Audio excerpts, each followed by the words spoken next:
And now for a taste of things to come.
What is going on, everybody, and welcome to another Simply Reliable Studios watch-along presentation as we are here tonight for the Jersey J Cup. I don't know how much of that you guys heard, so I'm going to do it again.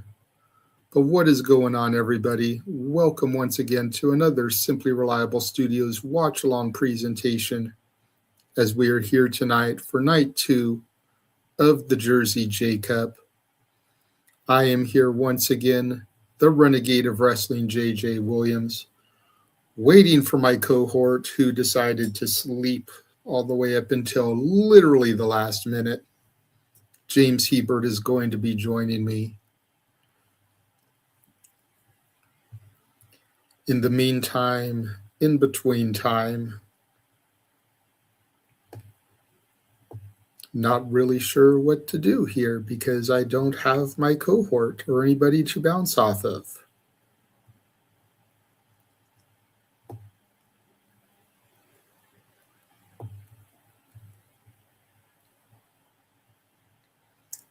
So while I wait for him to come, I am going to run the trailer one more time. And now for a taste of things to come.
And we're back, and we still don't have my cohort. I do apologize for this, everybody. But we are here for the Jersey J Cup night 2. Should be an awesome show once again if night 1 was anything to go by.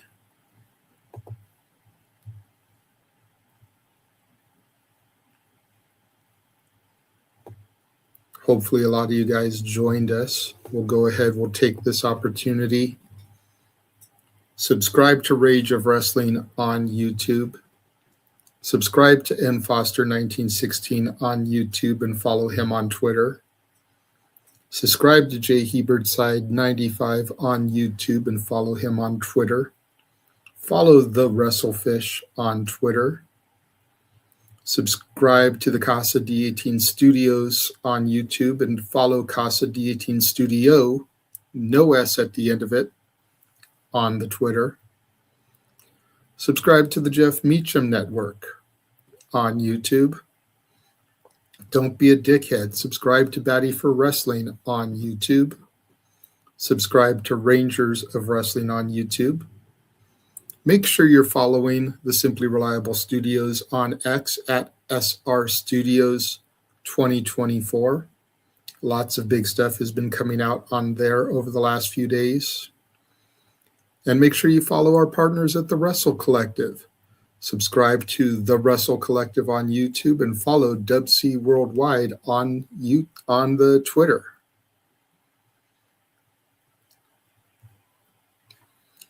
Make sure you guys tune in after this. 8:30 Eastern, 5:30 Pacific will be a special bonus episode of the Saturday Shenanigans, as we will be welcoming Rachel Lay to the show. The Princess of Perfection will be joining the Shenanigans team, talking about Poder Mania and more. And yeah, lots of good stuff coming up. So make sure you guys are here for it all. Again, wish I could get more in depth into everything that's going on today, but my play-by-play guy isn't here yet. So, yeah.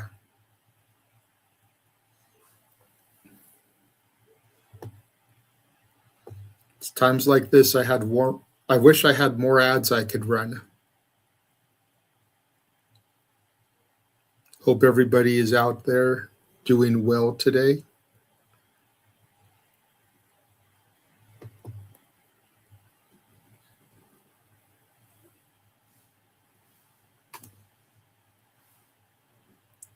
Apologies for the dead air as we wait. We've got about 6 minutes and 13 seconds, according to the counter here on Triller, before night 2 of the Jersey J Cup begins.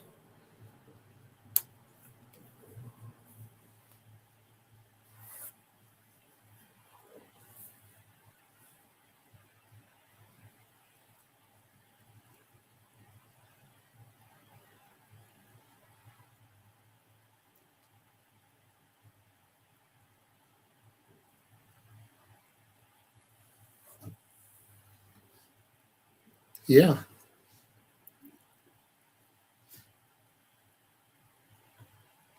Hey there, it is the center of attention, Brittany Brooks here. This is your NWA Women's World Television Champion. This is the TNA Knockouts World Champion, Masha Slamovich. Subscribe to Rage of Wrestling on YouTube.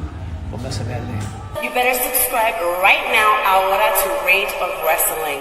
Subscribe to Rage of Wrestling on YouTube. Everybody, make sure you subscribe to Rage of Wrestling on YouTube and get them to 200 subscribers. Let's go!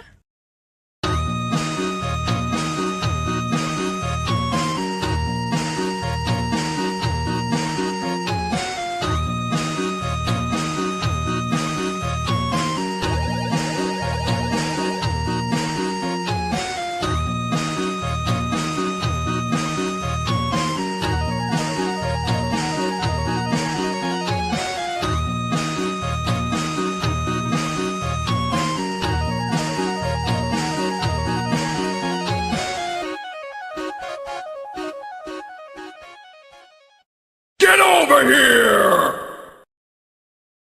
And now for a taste of things to come.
Oh, the wrestling, damn it.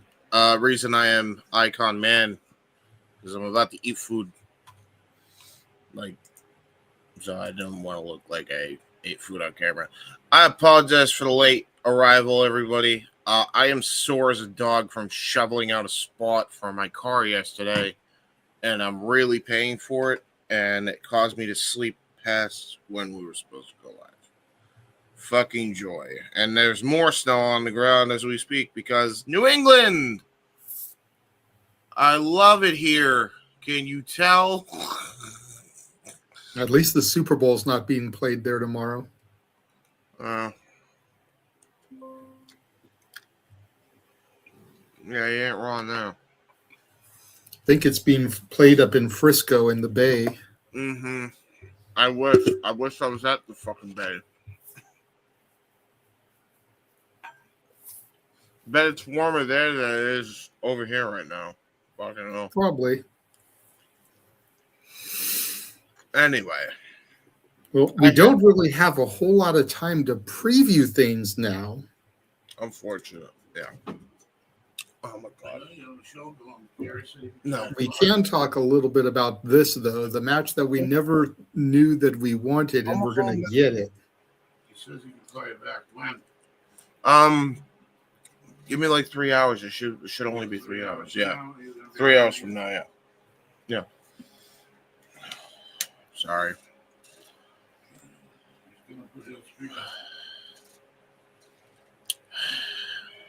Yeah. Garrett, hold. Garrett, I don't think you can hear a thing because he's talking over. Garrett, I can't hear anything. JJ, I gotta go. Hold on. I'm sorry. I apologize. Just preview the card without me.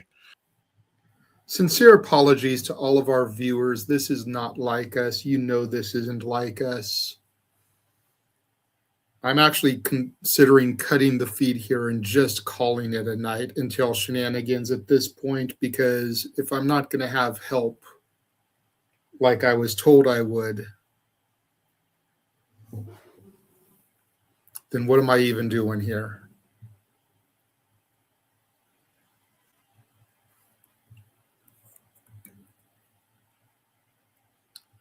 You know what, Nick, since you're in the chat, I'm going to send you the link because, darn it, then I can at least have somebody with me.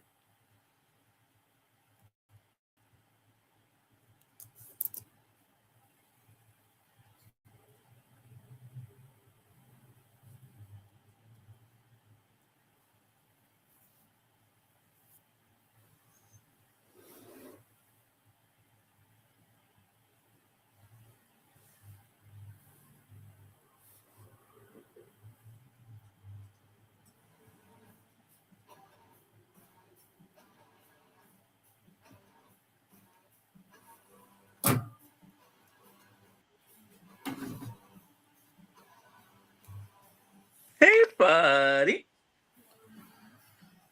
At least I got somebody to talk to now. Jesus. I got you, buddy. I got your back. What I happened? do appreciate that. What happened with James? I don't. Well, first he overslept because we were supposed to be on the air 30 minutes ago. Shit. Oh, no. And then I went through almost 10 minutes on my own trying to stall for him, running the ad like 3 or 4 times. Oh, jeez. Then he finally gets here and he bounces out again. All right, let's do this. Hold on. I will let me get. Okay, I'm here for the record. Sorry, some people don't know when the fuck to take no for a fucking answer. You tell him, James. No, at this point, I don't care. Yeah, when I'm on the air, I'm on the air. This is getting sent directly fucking to you. You ever do that shit again, we're gonna have a fucking problem. Whoa. I love you, man, but Jesus Christ. Like, that's ridiculous. Take it easy, buddy. Take it easy. No, I'm pissed. Like, I'm already late. I already had to shovel out a goddamn spot yesterday. Now I got JJ pissed, and I'm trying my fucking best. I'm over this shit. That's why I'm here, buddy. We're here. We're good. And JJ didn't deserve that, by the way. And by the way, JJ, I fucking apologize. Because I got people who don't know how to fucking adult, and I'm paying the fucking price for it, evidently. That's essentially what's going on, and I don't give a fuck anymore. Sorry.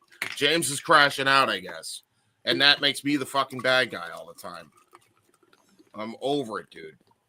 Yeah, sometimes crash outs can make for good television. Well, Clip it. Not when I crash out. Everybody gets scared when I do. All right. But anyways, we're taking a look now at the highlights from last night. The last Outlaws.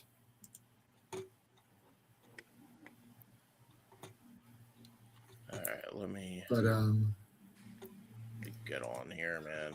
Like I was saying, though, we can't really get into previewing the card here now at this point. Unfortunately, we're just going to have to go match by match. As they show the hype packages, we can talk a little bit about things. Nick, did you get to see any of last night's tournament?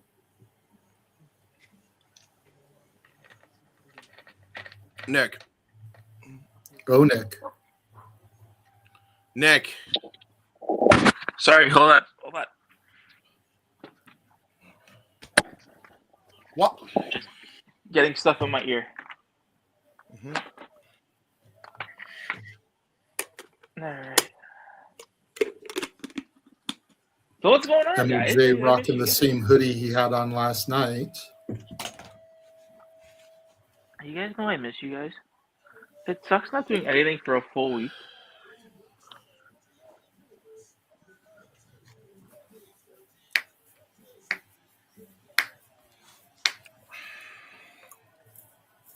Is the JCW show on Triller? Yes. Okay. So this card was what, yesterday or today? This is night 2 of a 2-night tournament. Night 1 was last night. Oh, okay. Oh, yeah, that was the night that was what you and Thing covered. How was it?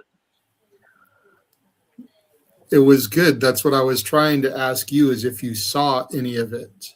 I saw a little bit of it. Not a whole lot, just because I started a new job, so I've been like running around like crazy. I did happen to catch thanks. I did happen to catch a little bit of it. I thought it was really good. I was enjoying it. It was the tournament matches were going off. Let me just give me one sec. Sorry, I'm trying to. All right. Well, we got a first round matchup here. Or our first quarterfinal. All the first round matches were yesterday, but our first quarterfinal, man like Dereiss and Billie Starkz, the JCW champion.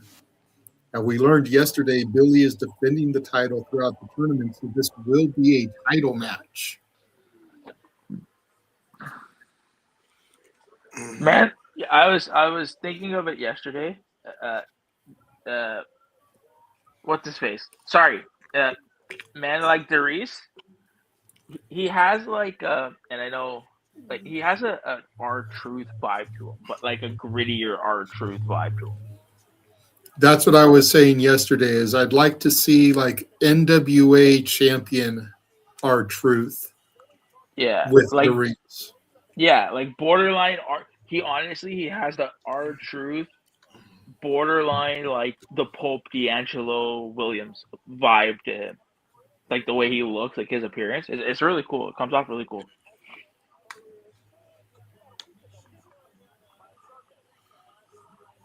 Fucking Billie. So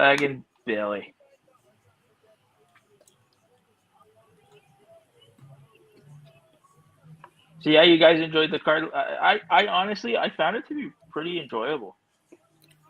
If I'm being 100%, and every match last night slapped. So let me just start there. But, and I don't know if James agrees with me on this or not, but I feel like the weakest match of the night last night was the main event. Really? Yes.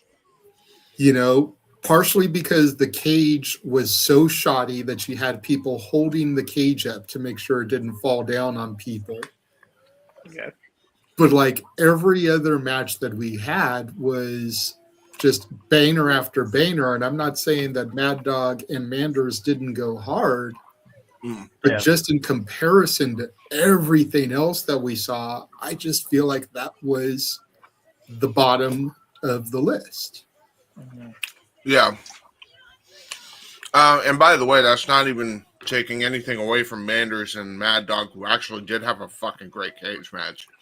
It's just that the comedy of them having to hold the cage up, the ringside crew was funnier than shit. Which honestly still made my night very entertaining. So overall, great fucking show. And we had a laugh at the end, so you can't complain with that.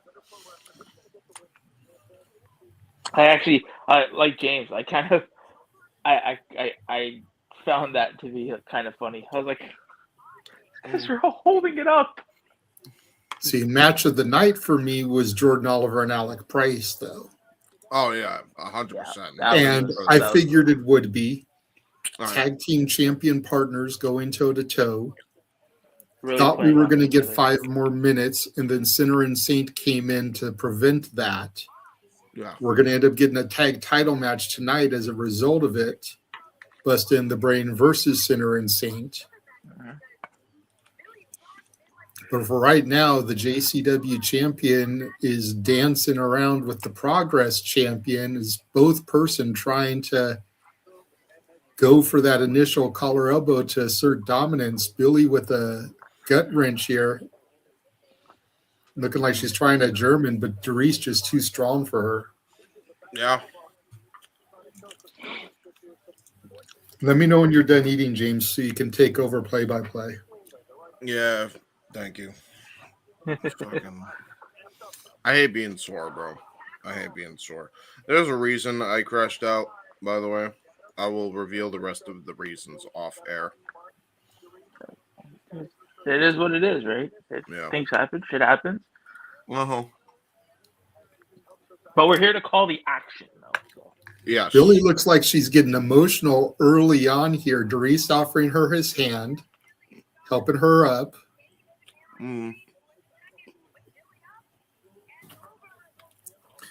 Oh, now Dereiss rubbing her head. Irish whip reversed by Dereiss sends Billie into the corner. Billie goes up in order of Dereiss off the ropes. Sunset flip into a pinning predicament. Only gets a 1.5, I think. Not even a 2. Damn. Almost makes me wonder if Billie was luring Dereiss into a false sense of security as she bitch slaps him now. No, really. I think she's just stressed. I think that's all that is. I don't even think it's anything to do with, lowering or playing possum of any kind. I think she's just genuinely stressed and it's kind of bubbling over. Well, I mean, you consider what's going on Ring of Honor television. Athena keeps getting pissed at her. Yeah. And I mean, since you brought up Ring of Honor, we did in fact see her, be the subject of taking that pin, right? So it is, she has to have a good showing out here tonight. Because if she doesn't, like you said, what would Athena think? Well, and not only that, but as I pointed out, it appears as if she's defending the title throughout the tournament, and her arch nemesis, Charles Mason, has a bye in this round. Yep. He was going to take on the winner of Jordan Oliver and Alec Price, but because that went to a time limit draw, because we didn't get a set victor, he gets a bye. So if we end up with Mason and Starkz in the finals, which is something we have possibly predicted here, Mason's got an easier road, and I'm sure that's weighing on Billie's mind also. Nice jawbreaker there by Starkz to Dereiss. What good is a rapper if his jaw is wired shut? Back elbow smash from Starkz to Dereiss. Now a boot to his face as he tries to charge in. Jesus. Dereiss is powerful. He is. His strength is deceptive. Billie goes for a crossbody. Darius catches her, slingshots her almost into a Sister Abigail style maneuver, gets a 2 count.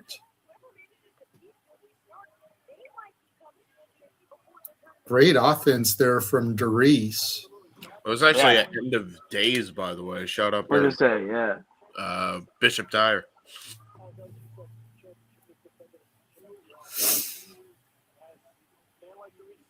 Like I said, I was kind of in and out last night with the show. Did we see any violence?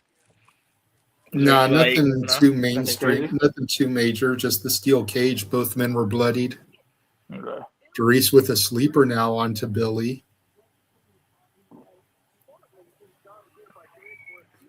And now the legs grapevined. She got a black eye? Looks like it. Could be another part of her emotion. It's the black eye. She got sprayed. You can see her knees are bruised too. Oh, yeah. But keep in mind, she had a banger with Fancy Ryan Clancy last night.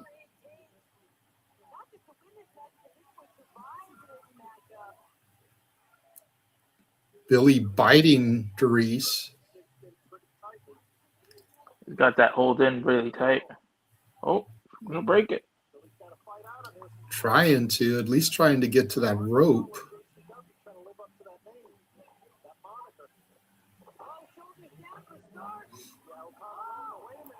Yay, James is on camera now.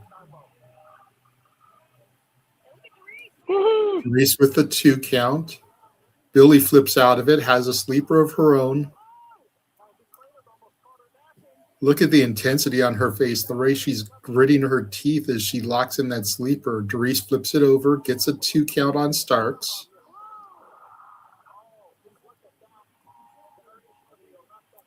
Dereiss with the opportunity to become a double champion here, as he is the current reigning and defending Progress champion. His title not on the line here. So did they say why, or did Billie say why she's defending her title throughout the tournament? No. Okay. And honestly, my audio is low enough. I didn't hear if they announced this as a title match, but I did hear them announce yesterday's as a title match. So I'm just assuming she's defending it through the tournament.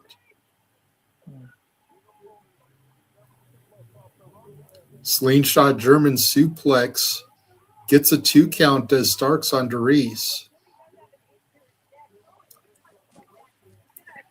And the crazy thing is, like, this is the match that she had the most time to prepare for. If she wins, whoever she faces in the semis and the finals, if she gets there, she'll have 0 time to really prep for. Mm-hmm. Unless it's somebody that she knows really well. Kick to the gut there from Dereiss.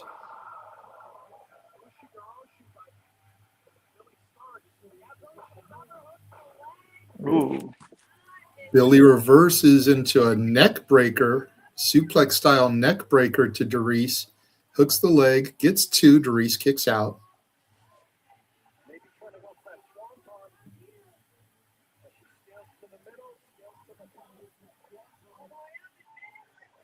Billie climbing up to the top rope.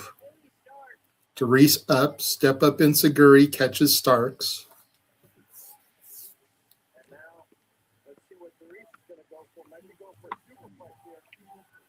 Dereiss looks like he's going for a superplex here. Billie trying to hold on. She holding on for dear life. Shots to the midsection from Starkz. Ooh.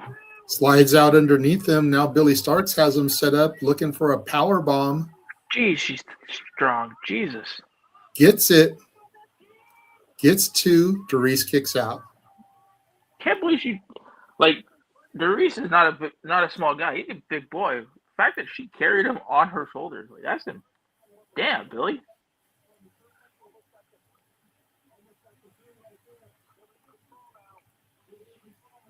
Let's not forget also how young Billie is. I believe she's only 22, 23 years old. What? I thought she was like 20 still. Maybe. I don't know. It's cool, like talent like that. We're watching them grow before our eyes, right? And that's a good thing about the indies. Like we're watching these performers grow, and seeing where they end up. Yeah, I mean, it's the same thing with Thea Hale. Thea Hale is 21, 22 also. Mm.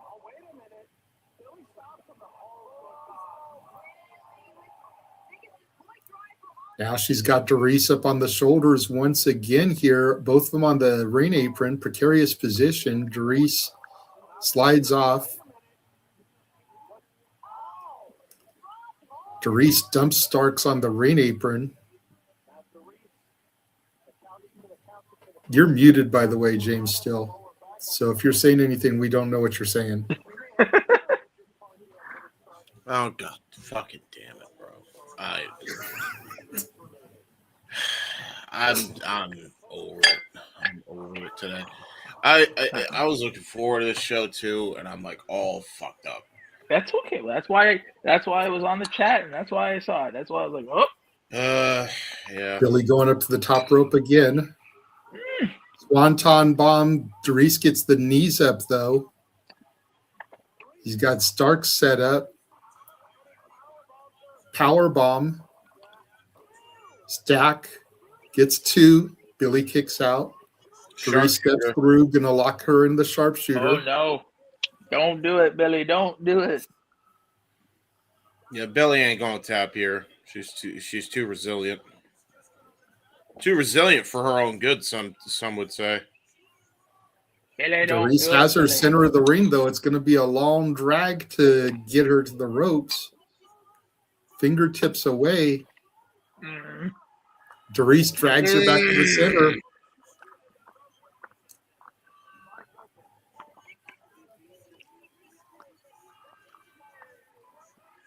You got this, Billie.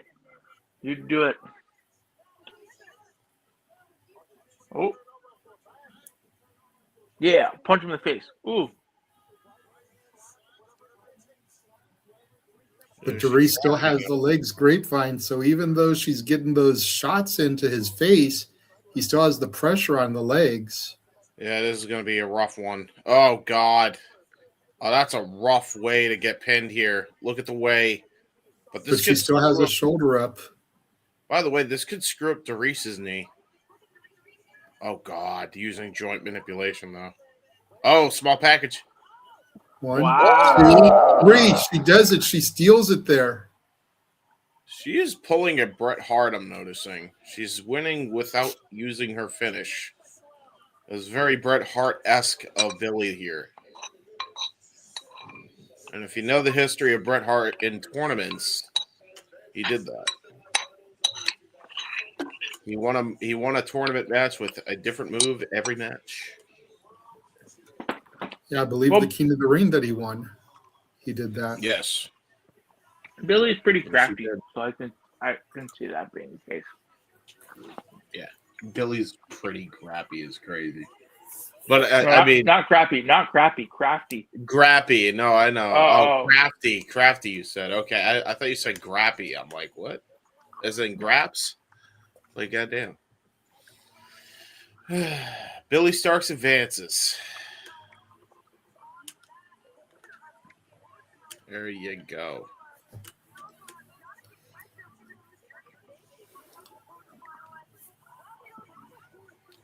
So now Billie's going to take on the winner of KJ Orso versus Vengador. Yeah. Oh, excuse me. Mason's got to face the winner of Gresham versus Darian Bengston. Geez, imagine. Based off of the story I think they're trying to tell here, I think it's going to be Billie versus Orso in the semis. Yeah. Yeah, she's got a rough night ahead of her, man. Mm-hmm.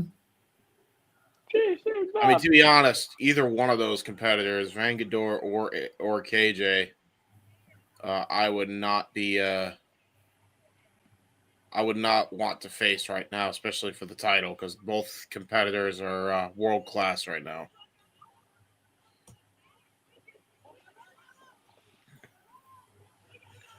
And now we're seeing Jordan Oliver's history in the Jake. He actually pinned Alex Shelley. That looked like it slapped, right? Had to have. Right? And pinning Charles Mason? No, or going against Charles Mason. Yeah. We should be mentioning, we should say, this is highlights of AEW superstar Jordan Oliver. Yeah, that is true. Yeah. Deserves to be highlighted.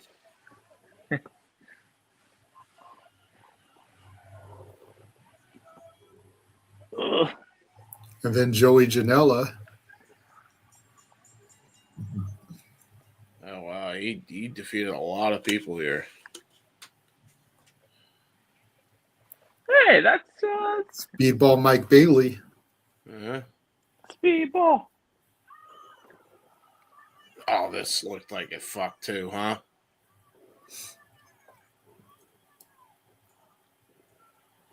Oh.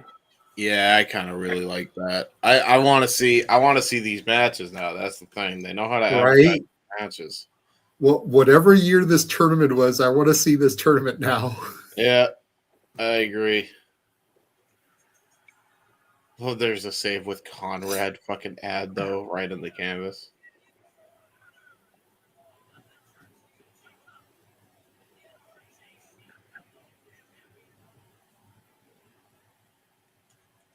Wow. Jordan beat some heavy hitters and wow. Yeah, he did.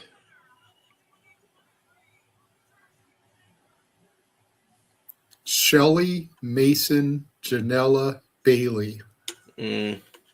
Like that's a laundry list of names there. Right? Now we got KJ Orso versus Vengador coming up next. Vengador.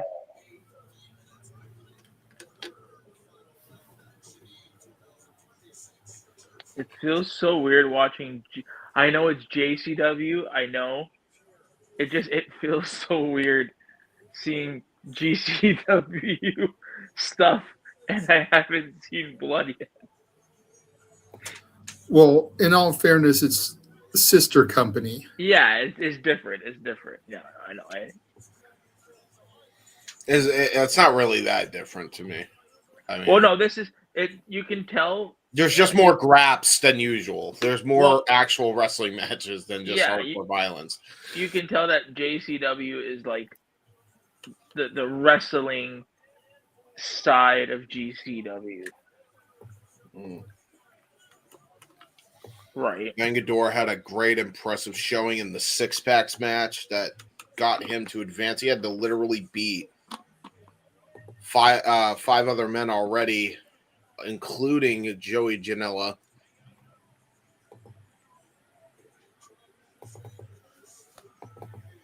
Vengador has been around the block. No, he's not a new.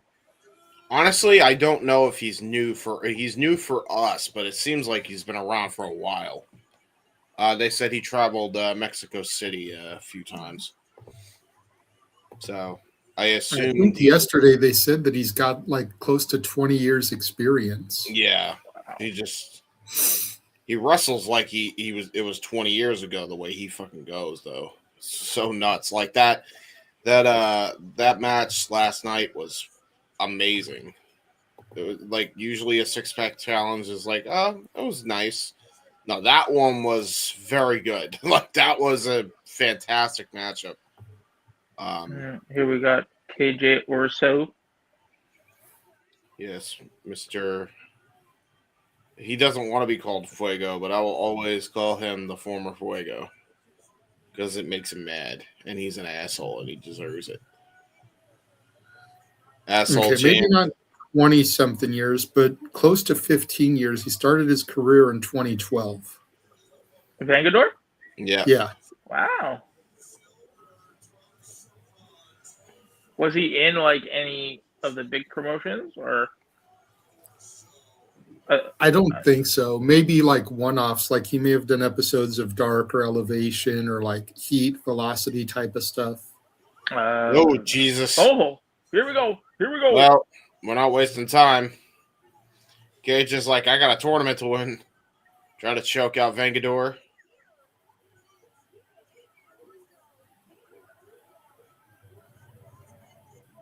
I feel like I know I hate calling him KJ Orso. He'll always be Fuego. But I feel like he would do some great things in like TNA. I really hope his appearance at Genesis wasn't a one-off. Yeah, I agree. I agree. But anyways, here's the match. Ooh. I feel like this is gonna be very This high one's on. flying. Yeah, very these two very acrobatic, very aerial. Although KJ definitely showing his technical prowess, but don't sleep on Vengador. He's shown he could tie it up with the best of them as well. Oh, trying to demask the luchador. He's jealous. He's jealous of Senior Vengador. He's like, I remember when I had to lose my mask, and then I became an asshole. Got a neck breaker off and a kick out.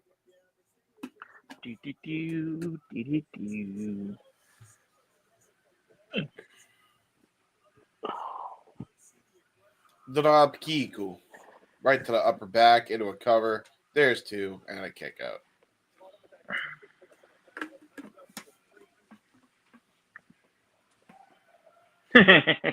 What a chant.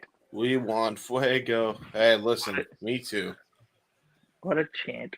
I want to feel fire. God damn, it's cold enough in Mass. Yes, tis cold one out there. Nice drop kick there by KJ Orso. Only gets a 2 count. Vengador pops his shoulder up, and now a sleeper hold. By the way, the matches are good so far. By the way, folks, don't think it's the show's boring. No, I'm over it. I've been dealing with some shit for the last 24 hours with people, so obviously that's fun.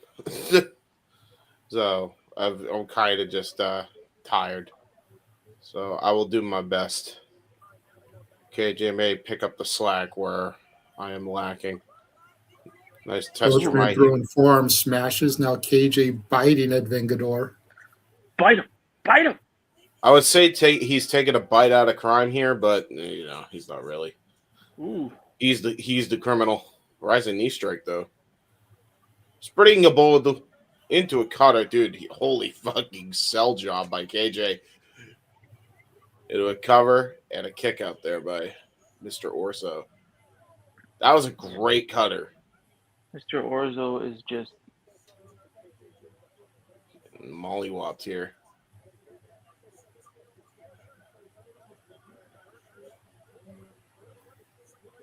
Fuck him up, Vengador. Fuck him up. Ooh, good chant. See, that's a chant I approve of right there. That's a good one. We need more original chants. What's up, Charles? Ooh, tried to go for a Dereiss and got caught with a face buster. And a kick out there by KJ.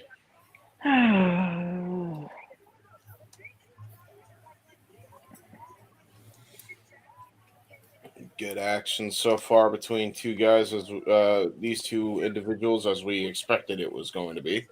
Yeah, it's at right now. It's at its first gear. Give it a little bit of time. It'll. Oh shit! Kick it up. If you calling this first gear, look at that. Although Blue Thunderbomb will never get a win. Hi, JJ. You want to rant? Stealing my shtick, James. You want to rant on the Blue Thunderbomb? That is my shtick. That is my joke. You'd steal one of mine. Walter stole it from me on Thursday doing the MLW show. And now you're stealing it from me today. You could take one of my jokes. I don't know if I have any, but you could. You don't really. Do I not? I'm not funny, guys. I'm sorry. No. That's not true. You're very funny. You just don't have like a signature joke. That's true. I am a very spontaneous person. What the fuck is this tree of woe? Oh, character assassination! While Vengador was hung up on the top rope. And now gonna go for... Oh, no. Was that a Mystical Bomb or something? Yeah, Mystico into the freaking arm lock crossface. La Mystica. That's yeah, La Mystica. Yeah. Great move there by KJ, rolling Vengador back to the ring, getting him away from the ropes. Mm-hmm. Be a perfect positioning here for a tap. Vengador shifting his body weight, gets the pinfall attempt, only a 2. Mm-hmm. Oh, look at these pinning combinations.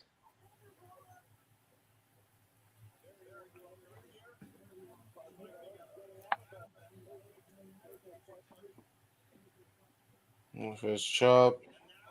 Ooh. Oh, great counter with a Hurricane Rana, though, by KJ. Only got a 2 count. Very, very close, though, for KJ to advance. That was a surprise roll-up of his own there.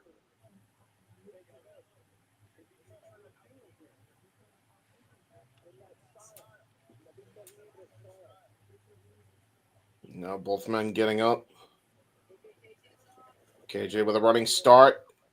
Tried to go for the La Mystica again, got countered. Vengador reverses, tried to go for a Lariato. Countered. Almost trying to go for $1 Million Dream, got countered with a back elbow strike right to the jaw. KJ running it, start again. Oh, nice counter into the DDT. Cover 2. Kick out there by Vengador. KJ kind of the look of shock on KJ's face. You got what the hell? All we got to do to beat this guy is what's going through his head. At this point, he can't get frustrated. I would just keep the momentum against him here. Just keep going against Vengador here.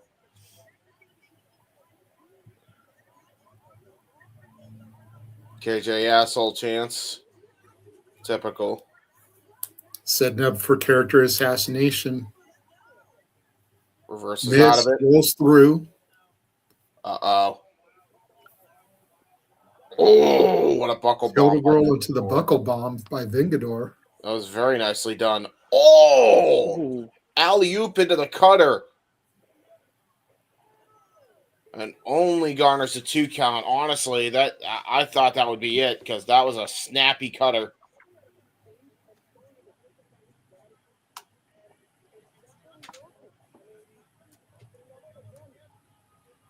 Vengador teasing that he's going to fly here. Yeah, he is. I was going to try to go for that moonsault that he did last night. KJ immediately cut him off at the pass and made him crash and burn into the canvas. Brilliant. KJ really playing to the crowd. Oh, took too much time. Oh, and Sugiri, to your point, Nick, I think it may have cost KJ there. Oh, God. Electric chair from the middle rope. That's dangerous. Oh, that's dangerous as hell. He's going to try to go for an electric chair drop here, Vengador. What the hell? Electric chair into a German suplex. That's insanity. For an Omega. Oh, driver got countered. Oh, no, he masked him. Super kick. KJ, you bastard. Character assassination. And the mask fell off with the character assassination. Oh, you're a bastard, no. KJ. What a You are a dickhole. bastard. Hey, do what you got to do to win. It may be dastardly tactics, but, you know, Billy's got to be careful for people like KJ. Now she's got to face him in the next round. If he was willing to do that to Vengador, what is he going to be willing to do to her? Yeah, exactly. Crowd is there's a Less kid than- doing the less than hell out of pleased. KJ. Kid is not happy. Good match, though. Very good match. They had a false finish into the real finish. Ooh. So you know what? I'll be right back, gentlemen. I gotta use the bathroom because I'm dealing with shit. Not literally though. Not literally. I'll be back. Okay. Just me and you, buddy.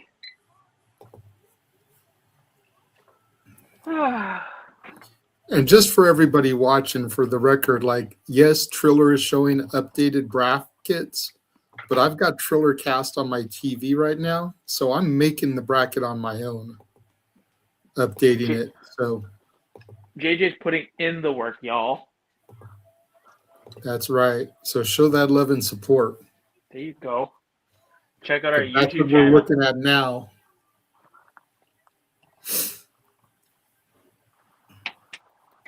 I'm going to assume the next match is going to be Gresham and Bengston. Yeah, and then we'll get one of our non-tournament matches as a little buffer before getting into the semifinals. Yeah, giving everybody a chance to kind of like readjust and recoup. And we've got 2 tag team matches and the Jersey Cup Lotto. So I'm assuming that we'll get one of the tag matches, then we'll get the semifinals, then we'll get the other tag match, and then we'll get the Lotto, then we'll get the finals. As we take a look at Hayabusa returning to the United States for Joey Janela's spring break, which I will be at.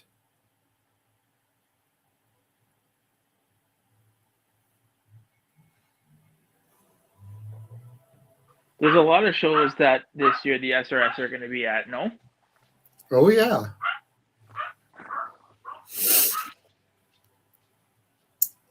I mean, just in the first third of the year, I don't know about everybody else, but I was at House of Glory. I'll be at GCW this coming weekend, a week from tonight. I'll be at AEW Revolution, and I'll be at a good number of the shows as part of GCW's collective in Vegas. What happens come May and beyond, I don't know. You know, and I don't know what any of y'all may be going to. I'm assuming you're going to Dynasty, correct? That would be a long shot. I don't know. I don't think so. I don't think any. I think if I had to go to one show, it actually would be the Maple Leaf Pro in Windsor, just because that's closer to me. Gotcha. But like, yeah, going all the way out to Vancouver for Dynasty, that might be a little hard to do. That's right. I forgot that it was in Vancouver. For some reason, I thought it was Toronto. Oh no! If it was in Toronto, I'd be like every day from now till then, honey. There we go. She'd be like, "No, leave me alone." She's like, "We'll only go if you start doing smut on the air." Hey, we're not allowed.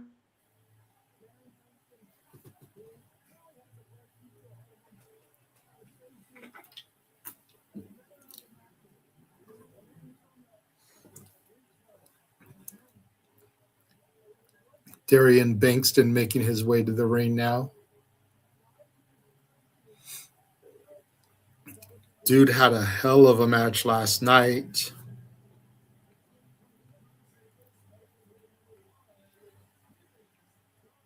Defeating Judas Icarus, half of Sinner and Saint.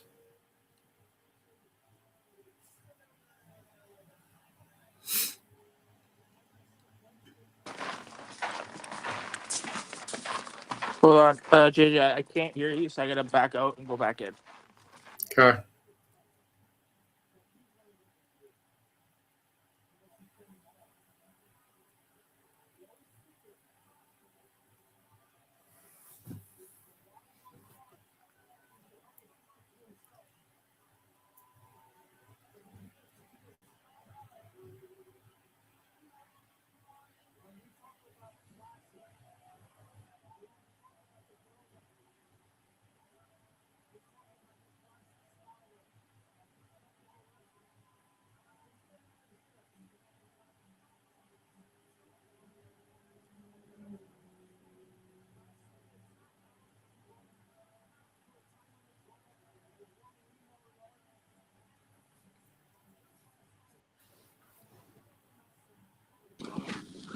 Yeah, sorry, I just got a phone call, and when I get a phone call, I get You guys all get muted. It's so weird on StreamYard.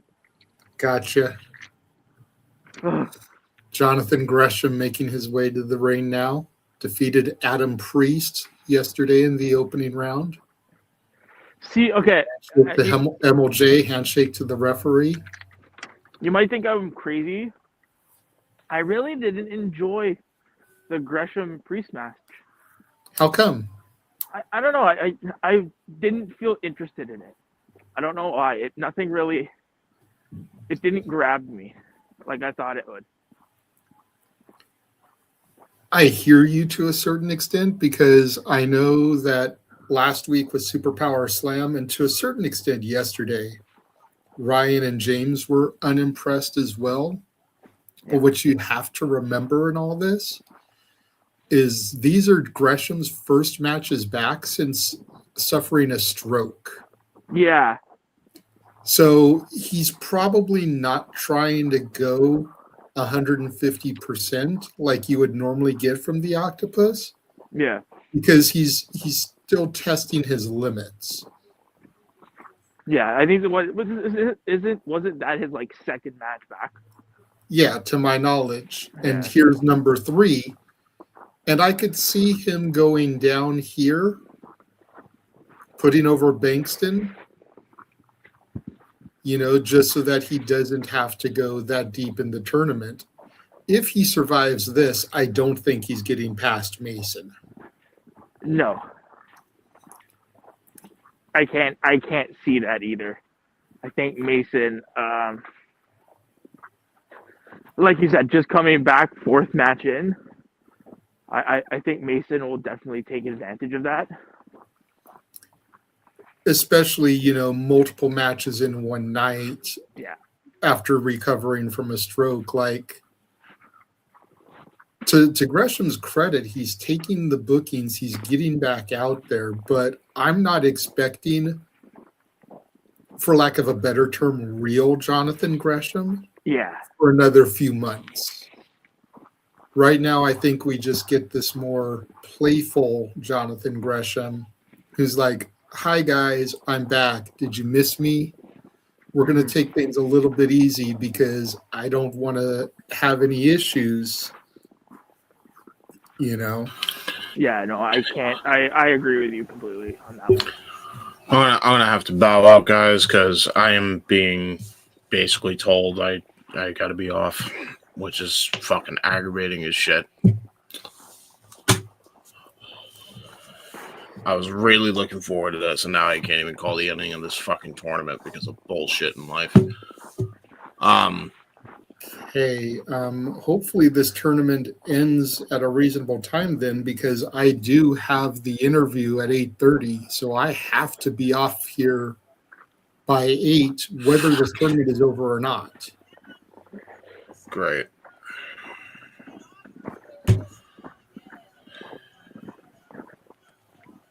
Well, we make it work, gentlemen. We make it work, right? No, maybe not. Maybe not today. Maybe not today because people in my fucking life are aggravating as shit today. And so is the goddamn weather. Which is part of the reason I have to fucking go.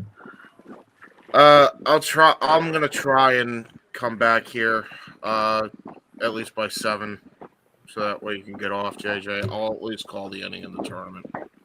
I'm sorry for all this shit. Like I'm gonna have a word with everyone involved after this. And if I get shit on, then oh well. Well, if you think you're fucking pissed, imagine how the fuck I'm feeling right now. Trust me, I'm fucking mad. So yeah, you guys have a good show. I'll come by towards the end so that way you can do the interview. Yeah, peace.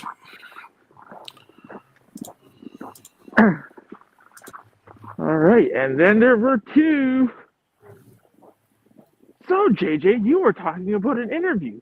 What in the world are you speaking of? Well, good sir, we have the first of many interviews that are going to be coming up here across the Simply Reliable studios today. Again, 8:30 Eastern, 5:30 Pacific, with the Princess of Perfection, Rachel Leigh. Yes. That is going to be a you guys are going to have boatloads of fun. I hope so. I hope it's a good interview, you know. Yeah. And that's not even going to be the regular shenanigans. We're still going to do the regular shenanigans at its normal time. We just moved this up and kind of separated it from the shenanigans per our guest's request. She was hoping we could do this a little bit earlier. As always, we accommodate her, so, you know. Yes. And he said, sorry, I didn't realize. You said this was a string of interviews? Tell us more. Nick, you're pushing it. Sorry, buddy. I tried. But yes, we have quite a few of the women of Poder Mania coming to the Simply Reliable studios, including one name yet to be, well, two names yet to be announced. One that'll be announced after the Rachel Leigh interview, and it is to date the biggest name that we have ever announced for a Simply Reliable Studios interview. Oh, I'm excited. You know, there's a couple people within the circle that know who the announcement is, but even Nick does not know who it is. Oh, I don't know anything, guys. Which is why he keeps trying to fish out of me, because he's hoping I'm going to slip up and let it out. But JJ is tight-lipped. He will not divulge the information. Nope. Because Nick has a big mouth. So I ain't telling him until I tell everybody. I mean, we might have ran into that instance of me being uber excited once before. Yeah, you know, not even letting me post to social media the announcement that I made, beating me to the punch. Ladies and gentlemen, I am excited to be a part of this journey. I am excited of what we are doing. Y'all should come and enjoy in on everybody's excitement. We are doing big things this year. 100%. Between today, February 7th, and Saturday, April 11th, there are only 2 Saturdays that I currently do not have interviews lined up for. One of them being next week, because obviously I will be at the GCW show, so I won't be around to do an interview. And the other one, ironically, is a month later on March 14th. Now, that date still could be filled. I'm still trying to reach out to other people. But every other Saturday between February 7th and April 11th, every single Saturday except the 2 dates I listed has an interview lined up. Well, that's good. Listen, I joined in late last year, and honestly, it's been a fucking blast, and we are just getting started. We are just at like the tip of the iceberg with this shit. Yep, and I'm hoping that all these interviews go well, that these women have a fantastic time on the show, so that when I get to Vegas, I can network with some other people and continue to fill the calendar up with more interviews for us. So yes.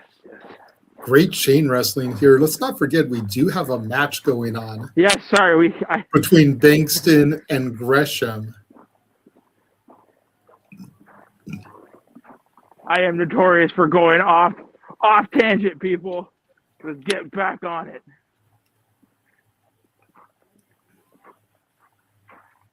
Yeah. Whew. Who is Gresham calling? Oh, wait. Okay, so Bengston threw like a fake basketball. This hot blonde just brought the imaginary ball back tossed it to Gresham, and now he's pretending to hoop. Again, they're stalling because keep in mind, this is only his third match back since a stroke. Yeah. So taking a couple minutes, letting his heart rest a little bit from the stroke. You know. Dribbling the imaginary ball.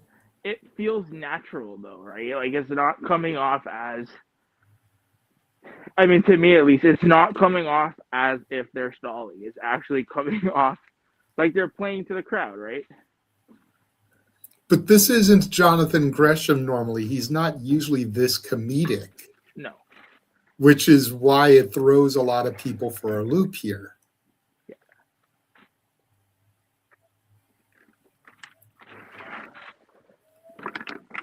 Now dribbling the imaginary ball between his legs, sets up, goes for the shot. Bengston smacks it out of his hands. No, no, no.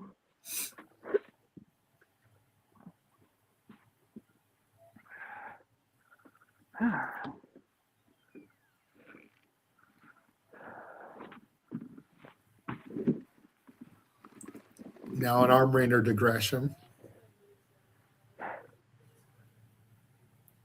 20 minutes remaining. So apparently each of these matches have a 30-minute time limit as opposed to the 20-minute time limit from yesterday. Well, I guess reason for that being is because they're in the quarters, right? Well, I would think that at least the quarters would keep the 20-minute, and maybe when we get to the semis, go to 30, and then the finals could have a 60. Yeah. Nice monkey flip there from Gresham, but Bengston continues to hold on to the wrist. That definitely would be a good breakup of it, too. Drop kick to the leg, sends Bengston inside out. Gresham's looking good here. And again, I don't know if I could deal with the stalling for 30 minutes. No. To your point, it seems natural for a 20-minute time limit. But for a 30-minute time limit, I don't know if I could deal with stalling for that much of the match. No, there would definitely have to be more substance. But again, if we're looking at it like this is Jonathan Gresham's calling card, right? He is that submission, that tactical kind of wrestler, right? So we're seeing him as he were, right? Maybe not to the level that we are accustomed to, but yeah.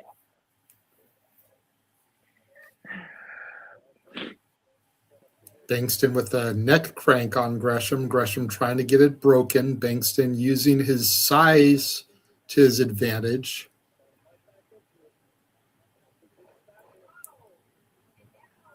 Not sure who has the strength advantage here. Bengston definitely has the height advantage while Gresham has the experience advantage. Yeah. Still slightly unfamiliar with Bengston to know what his strength levels are, but Gresham is a strong MFer. Yeah. And physically Gresham looks good, right? You think that time away from suffering a stroke, you'd kind of lose a little bit, right? But he seems like physically he looks good. Right, but we say all the time there's a difference between being in shape and being in ring shape. Yes. Yes, there's definitely. You can go to the gym, do the Stairmaster, do the bikes, maybe do some light weights, and make sure that you don't lose your physique. But you still need to be bumping, running ropes and everything, making sure your cardio is in good condition to be in ring shape. Yes. And we've seen on countless times, when you're not in ring shape, things can happen, right? Mm-hmm. A wrong turn here, a wrong flip here, right? Gresham gets a 2 count. Bengston goes back to the arm. Nice seatbelt pin there, gets a 2 count. Going to start getting things a little bit fast-paced here now. Gresham goes for a crucifix pin, gets a 2 count. Another crucifix pin, this time hooking the leg, still only gets a 2 count. Leg trip by Bengston. Ball in. And Gresham again looking for where the ball went. Crowd chanting air ball.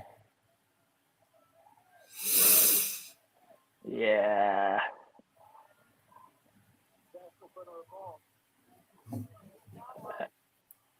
Here comes the girl again. Tosses Gresham the ball back. What would have been hilarious is if that could have been Jordan Gray sprinting the ball out.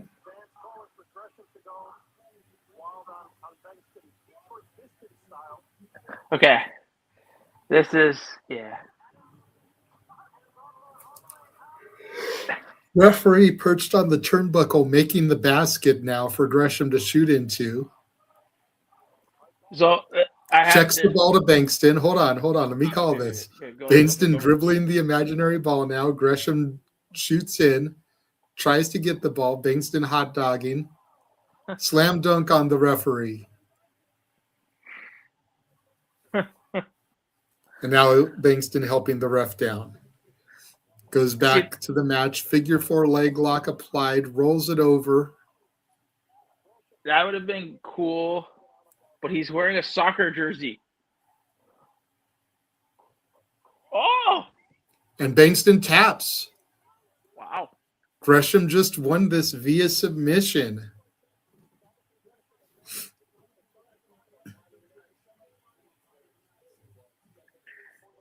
Wow. I didn't. Okay.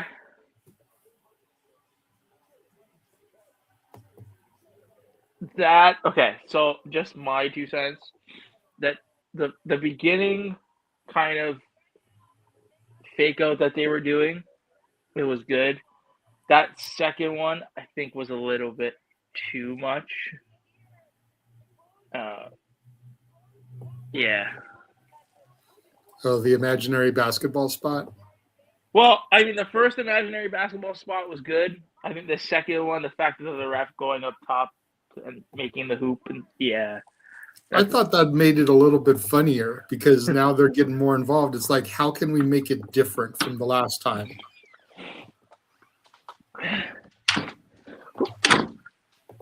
Oh. It would have been cool if they actually gave him a real ball.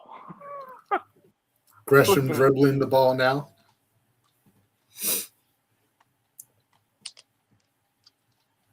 Checking the air and wind. Puts the shot up. Bengston runs. Gresham chases after him. Okay. And there we see our updated brackets, which, again, just had up there because I updated it. Mason and Gresham, Starkz and Orso. Ooh. I mean, yeah. I think I know who. I think I know what the finals is going to be. I mean, all four competitors are great, but you'd have to think, based on I think the last JCW. I mean, this is the last JCW I did last year. We had that main event where it was Charles Mason versus Billie Starkz in was it I Quit match? Mm-hmm. So I feel like they'll run that back. 100%. I agree. Because after losing an I Quit match, like, how do you justify Mason getting back to the title? Exactly. You put the title on the line here, and you have, Mason versus Starkz in the finals. Thus, and I think that's where Mason gets the belt. Mm-hmm. I think Mason beats Billie. Yeah. Because if Billie wins again, yeah, Mason needs to not come anywhere near sniffing the title until Billie loses it. Yeah. And I mean, we know Wrestling 101, right? How is Mason gonna get his win back, right? Mm-hmm. So And we could then be the wrong. other thing, and then the other thing to think about, and this is something I mentioned yesterday, you know, the ever since Masha was J-Cup champion and, you know, had what happened to Masha happen and she had to surrender the title and then Billie won it, the JCW champion hasn't been seen actively on the GCW shows like it was when Masha was champion. Mm-hmm. We need to get a champion that's going to be visible like that. And for whatever reason, Billie hasn't been booked on the GCW shows to that extent, Mm-hmm. but Mason has. Yeah. So by putting the strap on Mason, you then get the JCW title onto more GCW shows. Because JCW is the little brother, little sister that runs a show every month, every couple of months. GCW is the big brother that does shows like almost every week. You know? So you want that visibility. You need the champion that's going to be there multiple shows. You're right. And I think and Mason would be that kind of a guy. Yeah, with Mason not being contracted to a big company, whereas Billie is All Elite, is on Ring of Honor. She just may not have the ability to be there as often because she's essentially at the whim of Tony Khan. Yeah. And I'm not saying that as a negative thing. AEW people don't come at me. But it is the way it is. It's the same reason why I could see come the end of the month when Busta and the Brain defend the titles against Vandal 48. I think they're losing the belts to Atticus and Otis. And then you've got Atticus and Otis as the two-man power trip of GCW, much like Austin and Triple H. Atticus is the world champ, Otis is the ultraviolent champ, and together they're the tag champs. Yeah. I see that too. And if they freebird it and bring Napier in there in some instances to defend the title also, that, that's a great way to do it. As we've now got Sinner and Saint coming out, the two guys who effectively gave Charles Mason the bye because we were going to get 5 more minutes after Alec Price and Jordan Oliver, and these two came out, attacked them so that didn't happen. These guys heavily responsible for that bye, and now they're getting a tag title shot. Like I was trying to say earlier, the match I didn't know I wanted until I knew I was getting it. Because I've been a huge, advocate for Sinner and Saint. Yeah. Judas Icarus, the current reigning and defending Prestige World Champion. Prestige about to have their final show ever. Oh, really? Mm-hmm. Company is going out of business. Icarus is defending the title at the final show against Kevin Blackwood, who that final show is Blackwood's retirement match. So we end up with the opportunity where Blackwood could win the title and retire as champion. Wait a minute, Oliver's coming out by himself. Where's Price?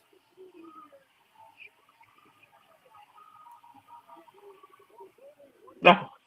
Oh, wait, he's the Brain. Price is behind him. Flying crossbody by Price takes out both members of Sinner and Saint. And the boys are wearing new gear. They are finally. Last night they wore the purple and the orange, but tonight they're in black and silver.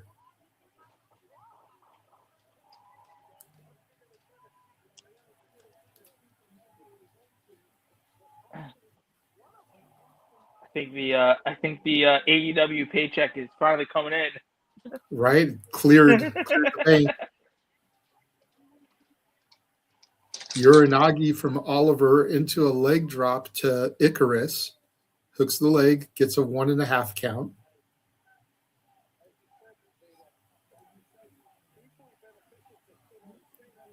It's not coming through on my feed. You can't hear it, right? No. Okay, good. Price with the tag in. Double leg stomp to the arm of Icarus. Nice double team maneuvering by Busta and the Brain. Oliver getting out now. Is this their first tag team match of the year? No. Okay.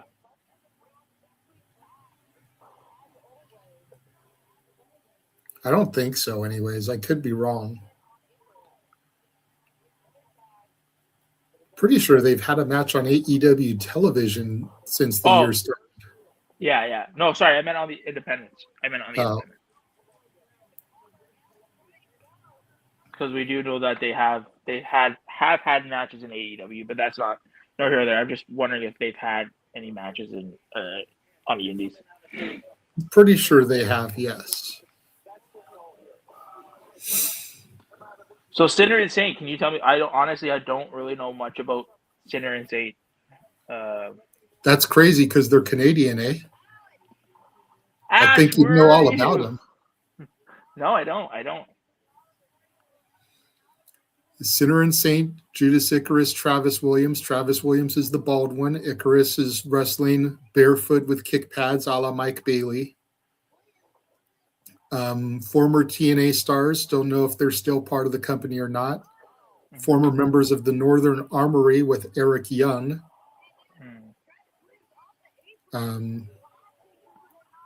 Like I said, Icarus, the long-haired one, current Prestige champion. Both men lost their first-round matches last night, unfortunately. Travis Williams was in a huge six-pack match. Icarus lost to Bengston. Yep. Vengador, the winner of that six-pack match that Williams lost. Okay, so they've been around, these boys. Oh, yeah. When I first started getting back into TNA, I really was a fan of these guys. And unfortunately, they just were not getting the respect I felt they deserved. Them in the good hands, Jason Hotch and John Schuyler, now at the great hands, part of Mustafa Ali's Order 4. Both of those teams were ones that I really saw good things in, and they were always just kind of used as jobbers. I made the comment yesterday, I always prefer seeing their indie stuff because they're treated with the respect and dignity they deserve on the indies. Yeah. As is evident here, getting a tag title shot against the Simply Reliable Studios Tag Team of the Year last year.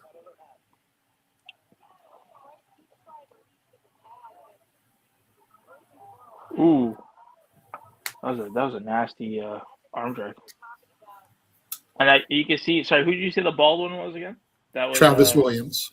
So you can see that they're really cutting off their side of the ring. They're trying not to give Busta any room to make a tag. Well, again, despite the fact that we're looking at the two-time GCW tag champions and the latest All Elite signing, Sinner and Saint have more experience as a tag team. Remember, Price and Oliver haven't even been together an entire year yet. They only came together for the first time April 18th last year at Joey Janela's Spring Break 9. Yeah. That's still 2 months and some change away from their year anniversary. It's crazy to think that Busta and the Brain haven't been tagging for so long. I know some people just have natural chemistry, which they do. But in that, Sinner and Saint have been tagging together for years. Wow. So they've got that experience edge over the champs. Yeah. And you can tell, it's very evident that you can tell, Sinner and Saint, their movements are very fluid. they have great combination offense. So you can definitely tell, like you said, they've been tag teaming for quite a while. Honestly, if I'm Tony Khan and I'm trying to boost my tag division like it seems like he has been lately with both the men and the women, if they're not still contracted to TNA, I'm thinking about offering Sinner and Saint a deal. Because the Young Bucks can't be your anchor forever. FTR can't be your anchor forever. Yes. You can't rely on the Hurt Syndicate, with Lashley and Shelton being as old as they are to anchor your division. You need young, hungry teams. Yes, absolutely. And both these teams are just that. We've made comparisons to Busta and the Brain and the Bucks in the past. This literally could be your Young Bucks / FTR of the future.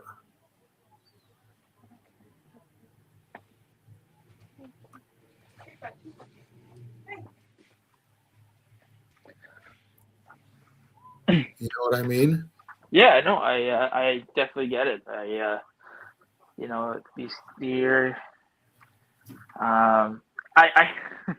I'm trying. I agree with you.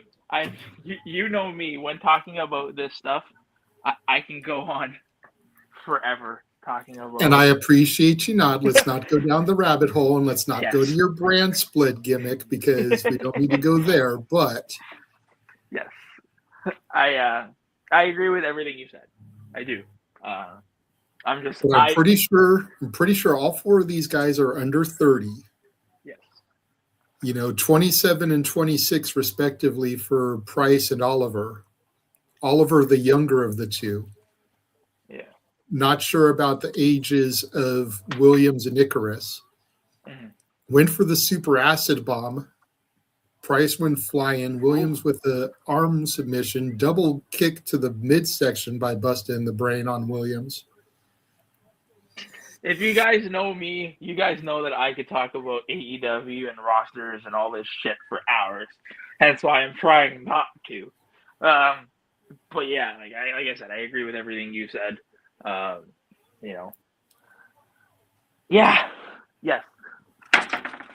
Flying knee to the back of Oliver by Icarus, and then a slingshot to the outside. Williams, great suplex on the Price, goes for the pin attempt, gets two, kick out by Price. That was a great rolling. It was like a rolling suplex. That was actually really nice. It was a good move.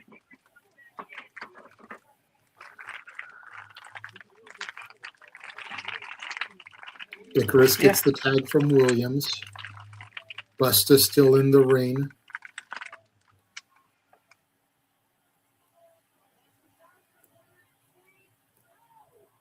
Big running boot from Oliver. Travis Williams goes for the handspring, eats a drop kick by Oliver. Icarus has him set up. Oh, nice flying leg drop there from Price. Oliver runs in with the Meteor to Icarus. Oh, here we go. Going for the super acid bomb again. And they hit a hit. Connects this time. Oliver telling Price, go for the pin. There's one. There's two. Williams breaks up the count. He's like, not today. Charles pointing out in the chat that they have members of Injustice on the AEW roster, and Myron Reed and Jordan Oliver.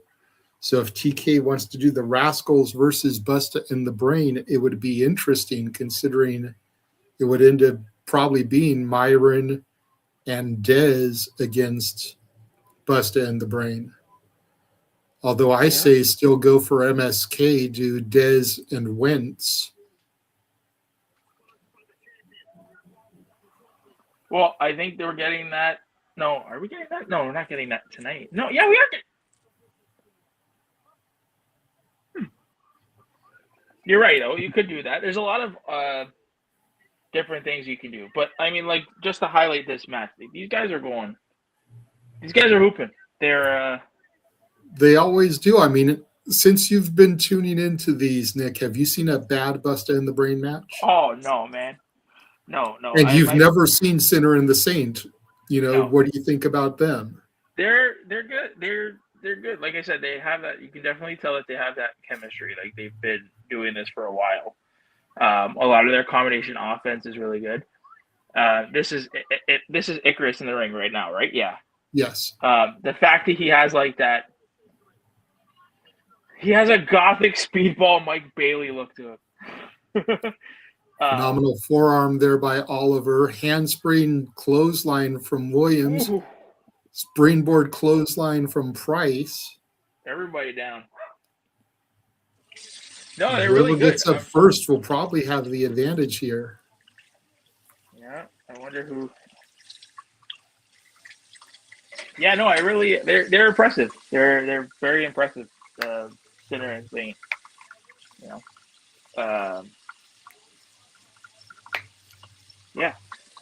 Oh, who's up first? Oh, Busting the Brain up first.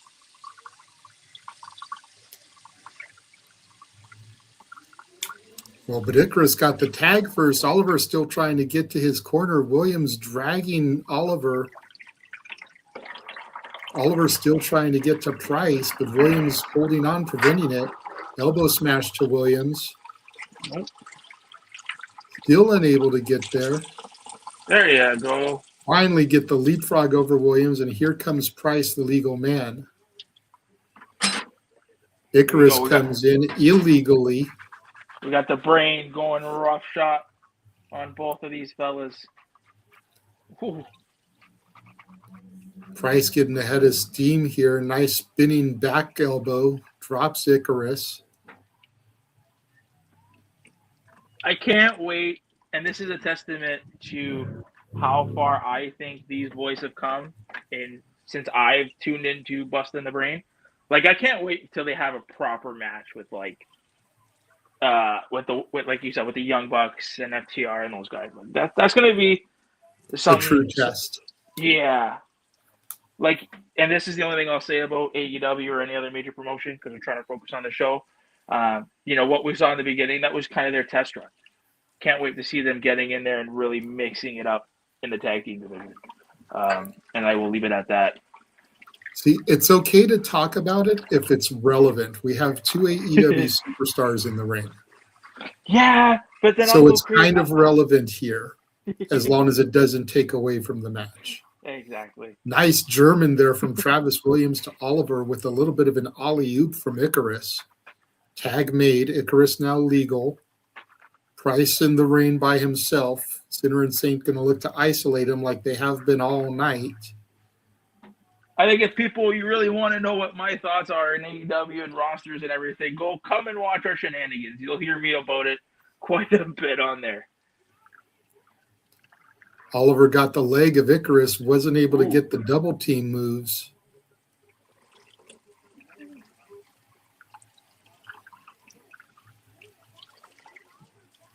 I do want to highlight Master.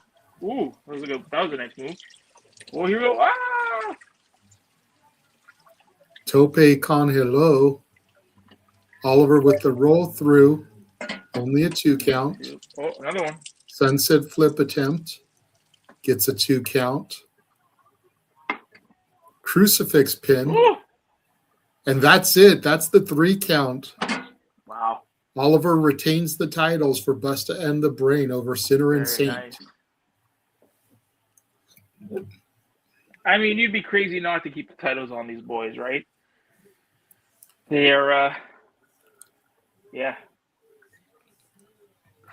It's all just a matter of how often Tony wants to book them.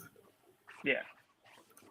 I think that's a big reason why Santana eventually lost the House of Glory title. When he really started making his run to the title, he had to lose the House of Glory title because he was going to be doing more for TNA. Yeah. If Tony is going to be booking these guys heavily going forward, especially as we get into like Revolution and Dynasty and Forbidden Door and Double or Nothing, They may when the not be able calendar to really make the picks up. GCW appearances as frequently, which is why I say February 27th, when they fight Vandal 48 for the belts, I could see Vandal 48 taking the titles. Yeah, because that's really where, and a lot of another thing I'm going to say, a lot of people, oh, AEW is boring and whatnot, and they're not doing this and that. We're still early in the calendar year. We haven't even touched Revolution yet. So I mean, for those people out there which is why I could see the end of February kind of being it for them in GCW for now. Yeah. Because that's when we're really going to start making that push to Revolution. Yeah. What is this? This is another commercial for Joey Janela Spring Break 10. Is it? Oh. No, isn't that the Sandman? Yes.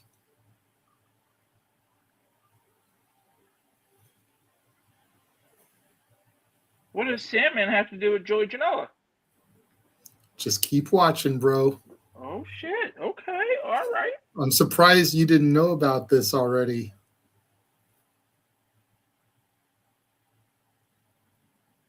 Oh. Okay, then. Wow. All right. Vision, who's going to Vegas? It's you and who else? Me and Walter. Y'all got are you guys gonna go see these shows? Yes. Oh, y'all are lucky as shit, dude. Jesus. That's man. The fact that you and Walter are seeing all of this stuff that weekend, y'all are lucky. You guys are gonna have so much fun. I know. Here's the thing that kills me, though, okay? And I mentioned this yesterday. May 2nd, ECW is doing a show in Philadelphia at the old ECW arena. Yeah, the 2300. I think Sandman's final match should have been there. Yeah. You do something at Spring Break to set up the final match, because you're going to have all those eyes on Spring Break with it being WrestleMania.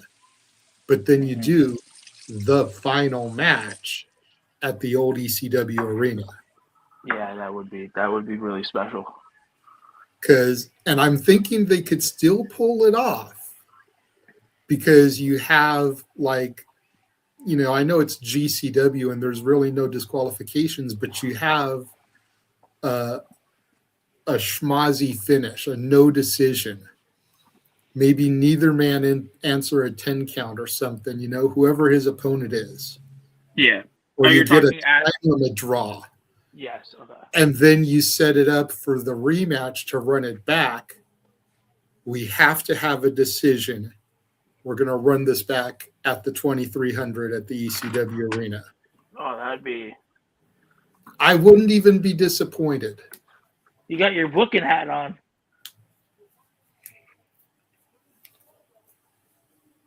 No, that would be actually... that would be a smart booking decision.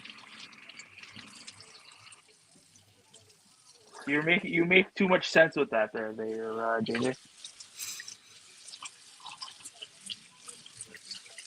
See, this one is interesting to me because you've got Joey Janela and Tommy Billington, the new Dynamite Kid, taking on Mad Dog Connolly and Gabe Kidd. Yep. The last time I think I saw Gabe Kidd in GCW was when he fought Josh Barnett at Bloodsport. And I think that was last year. Gabe Kidd isn't a guy that usually does the GCW loops, so I'm impressed that they got him for this.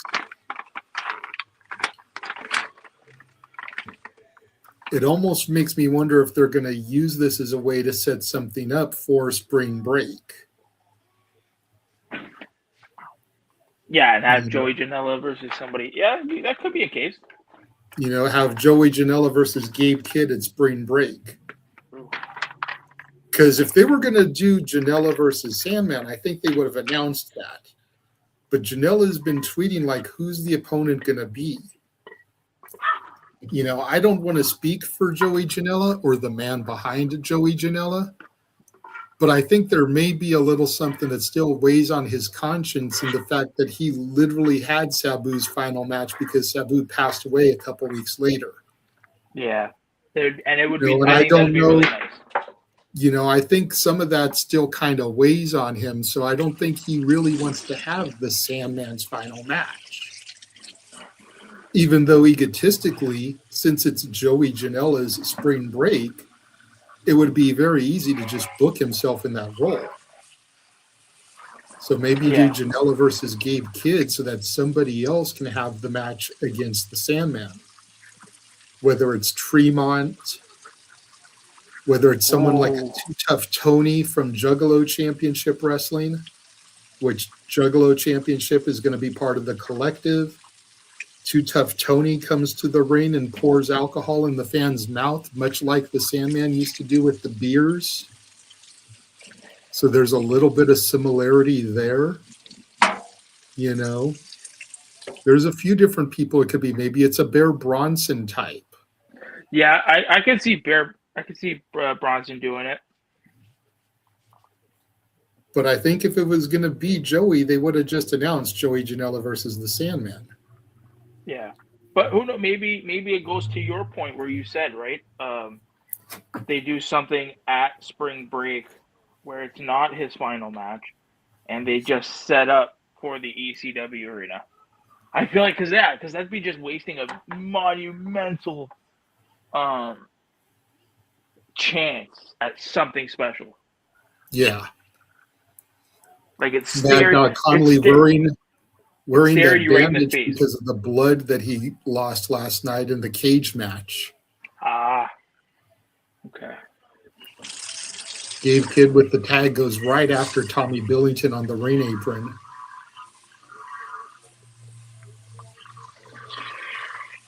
Gabe Kidd, of course, member of the Bullet Club War Dogs, and here we have the Mad Dogs, so the dogs are out in this match. Yep, and if you,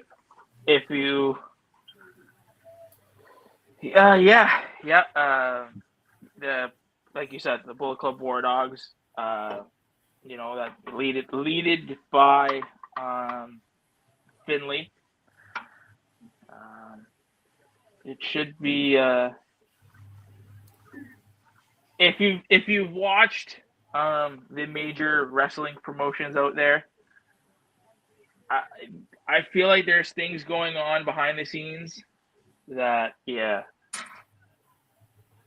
with the addition of Gabe coming back and Connors, I feel like something is brewing behind the scenes that we don't know about, which is Tommy Billington just have a nice little showing in there against Gabe Kidd, gets the tag back to Janela. Tope Suicida by Janela, posing on top of the chairs now. Yeah. Do you ever think we'll see? Do you ever think you'll see Janela in? This was 5 years ago, right? But do you ever think we'd see him in a bigger wrestling promotion? Like, do you see TNA taking a chance on a guy like Janela? Well, I know he was in AEW for a cup of coffee to the point you referenced a moment ago, 5 years ago. I know during their inception, their beginnings, he was a part of them. Yeah. If it was going to happen, I think it would happen soon. I say look for when Megan's contract expires. And I don't know when that may be as we get the split screen here. The two kids fighting, Gabe and Dynamite, while Mad Dog and Janela are fighting. But I'd say look to when Megan's contract expires. Yeah, that's a good point. If she is in a good enough position in AEW when her contract is coming up, she may be able to negotiate, where I'll sign an extension if you bring my man in. Yeah, something like that. You know? Yeah. I like how we're And having if this. they're unwilling to, Yeah. wherever she goes, she may be able to use her stature to get Joey in, because Joey is a good utility player. Yes. Yeah, he seems like that. I feel like Joey gets a bad rep, but just from what I've seen of him this past year, Joey can do whatever you need Joey to do. Yeah. If you need him to do a death match, he can do a death match. If you need him to do a technical graps style match, he can do that. If you need him to get in there and fly around with luchadors, he can do that. You know, if you need him to be in tag team action like he is here tonight, really trying to help get Tommy Billington over, he can do that. Joey's been around enough that you can plug him and play him wherever you need. Mad Dog looks like he's bleeding from the side or the ear there. May have a busted eardrum. You know, if you need him to do mixed tag, Janela is a thing. You know, he's got no problem doing that. Mm-hmm. Janela is a great talent to utilize in those situations. And I don't think he gets the credit he deserves as that. So I don't know if WWE is somewhere he'd end up, but I could see him going back to AEW or TNA. Mm-hmm, mm-hmm. Oh, where's Billington? Billington's on the apron. He got knocked down. Oh, shit. We see Janela. Connolly attacked him. Janela's fighting back. He's fighting back.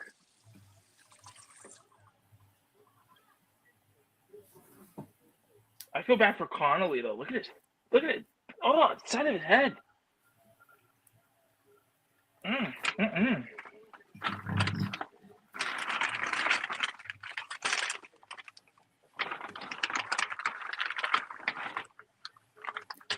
Kid and Connolly just taking their time with Janela now, dissecting him.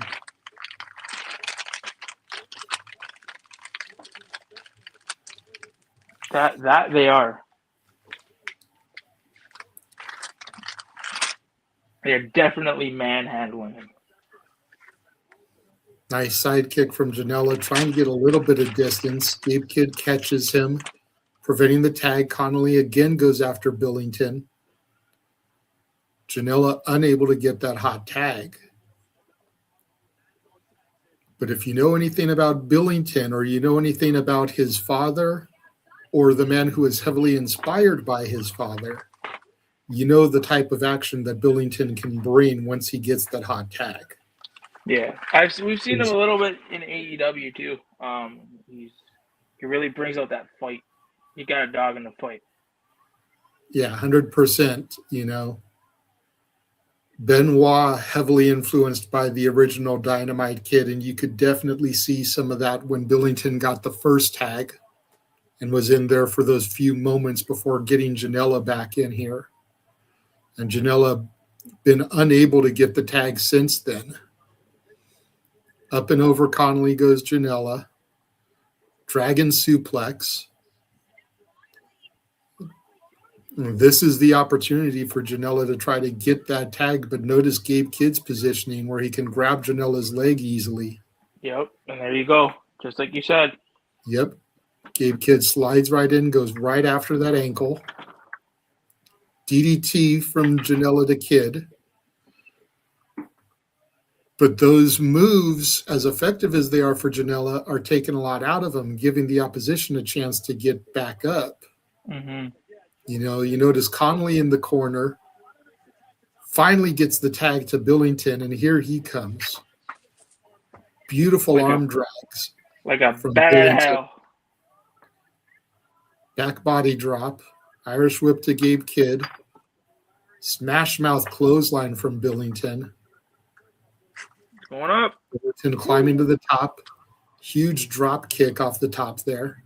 Connolly going to the other side. Billington intercepts it. Ooh. Nice vertical superplex. Billington goes for the cover, hooks the leg, gets two. Connolly kicks out. You see, like we said, look at Connolly's face. It's that's a hospital trip right after the match. Yeah, easy.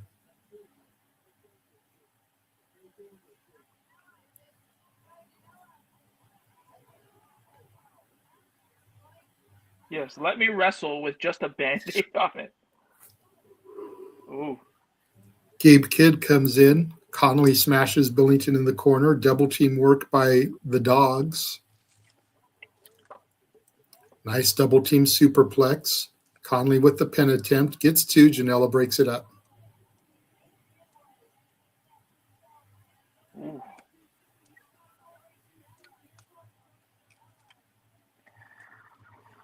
It's good to see stars like I maybe not so much.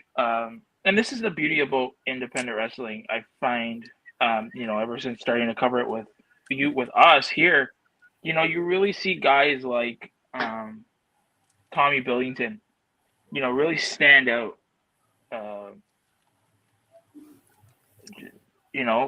Guys like Bustin' the Brain. Like, I would never know who these people are, but now being introduced to this world, it's like I'm glad that I've seen these guys. Yeah, 100%. Billington bounces off the rope, eats a clothesline from Connolly. Janela eats a clothesline from Kidd. Double pile drivers by the Dogs. Double pin attempt. 1, 2. Both men kick out. Guys, Connolly needs to go to the hospital. Uh-oh. Dissension within the Dogs. Connolly pushes Gabe Kidd. You don't want to pie face Gabe Kidd. I was going to say, Gabe Kidd is Death Rider associated. You don't want the Death Riders coming in here. I feel like that is slowly going to change. Double clothesline from Janela and Dynamite Kid now. Dynamite and Janela are on the offense.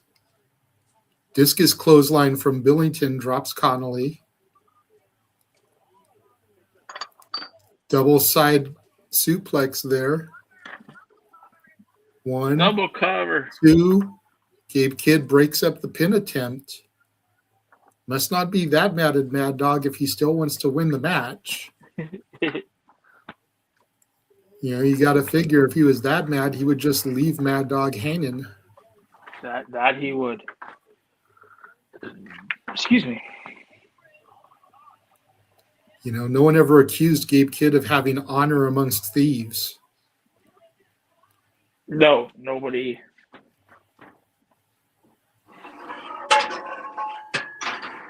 Connolly going up top here, trying to do something with Billington. Gut wrench suplex.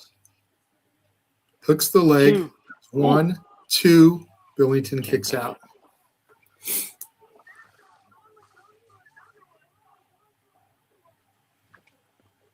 Are they chanting "Ref, you suck"?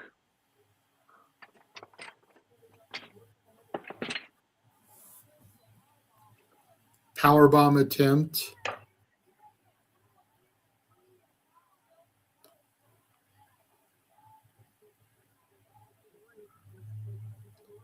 Gabe Kidd back in now. German suplex to Janela. Oh, open hand shots from Tommy Bills. Double headbutts from the Dogs. Drop Dynamite Kid. Gabe Kidd trying to get Mad Dog back focused. Janela coming in with some thrusts. And an open hand palm chop there from Connolly. Janela ducks. Gabe Kidd eats a clothesline from Mad Dog. I think this is going to be the end of it here. Yep. Mad Dog turns around, eats a discus elbow from Janela. Death Valley driver pushes Connolly into position. Dynamite Kid goes up. Diving headbutt. Hooks the leg. There There's you 1, go. 2, 3. Dynamite Kid gets the victory. Excellent showing by Dynamite Kid.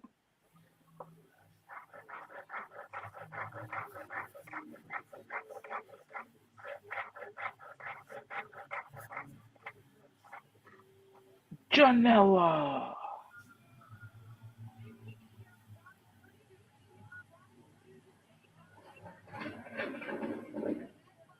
Ooh. Ooh, look at Connolly's head. Mm-hmm. Buddy, get yourself to the hospital.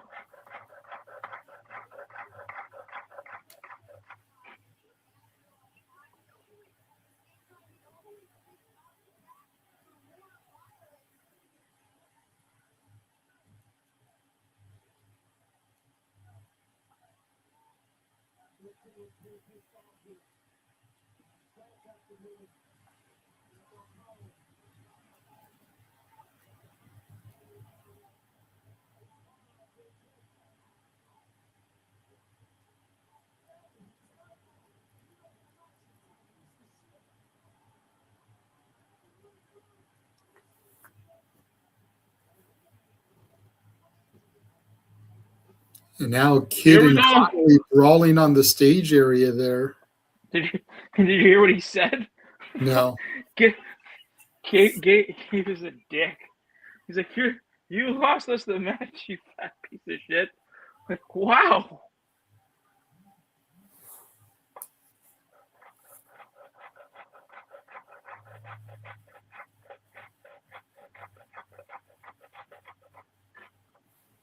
Well, I feel like these were some very good. I feel like we need to get back into the tournament. So if we do, these were very good.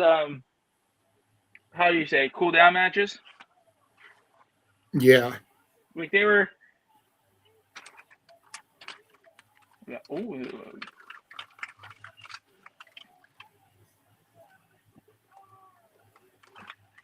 We're seeing Masha here. Masha in red. Yeah. Let me ask you a question. What's your number one favorite thing about watching independent wrestling? What's your yeah. Getting to invest in the future. Okay. I don't think your really point that you made earlier, about how you didn't know some of these people until you started doing the stuff here with us. Yeah. It's like you tune into an independent show because there's one or two stars that maybe you recognize from a mainstream promotion. Mm-hmm. And then you get exposed to all the talent that you don't know. And through that exposure, you're then able to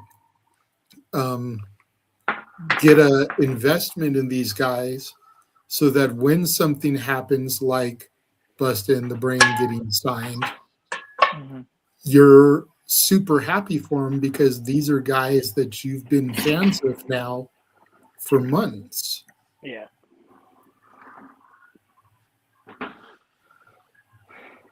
Or years totally even, right.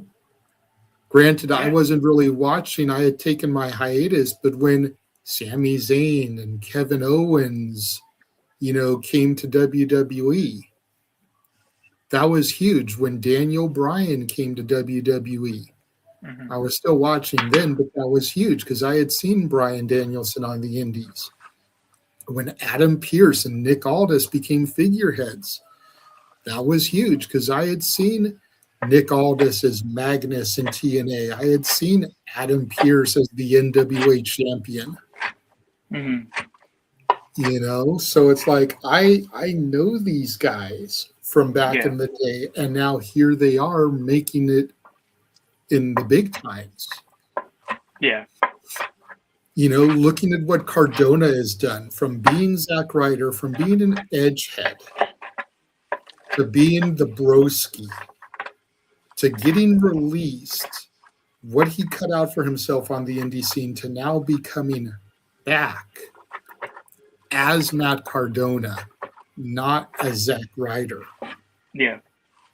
You know, you've invested your time into him rebuilding. Same thing for the people that followed Cody. Mm-hmm. You know, same thing for the people that followed Drew.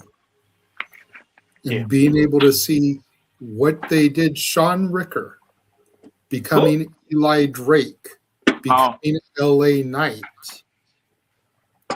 You know, I followed him when he was Sean Ricker being managed by Percy Pringle, the former Paul Bearer. Really? Yeah. Oh, Him and wow. Brian Cage were a tag team called Natural Selection, managed by Percy Pringle III, the former Paul Bearer. Wow. Whoa. So just let that sit in your head for a second. I saw them back in those days. Seeing Scorpio Sky. I would never He think still that. wrestled in a mask before he lost his mask, before AEW was a thing. As we see KJ Orso coming in.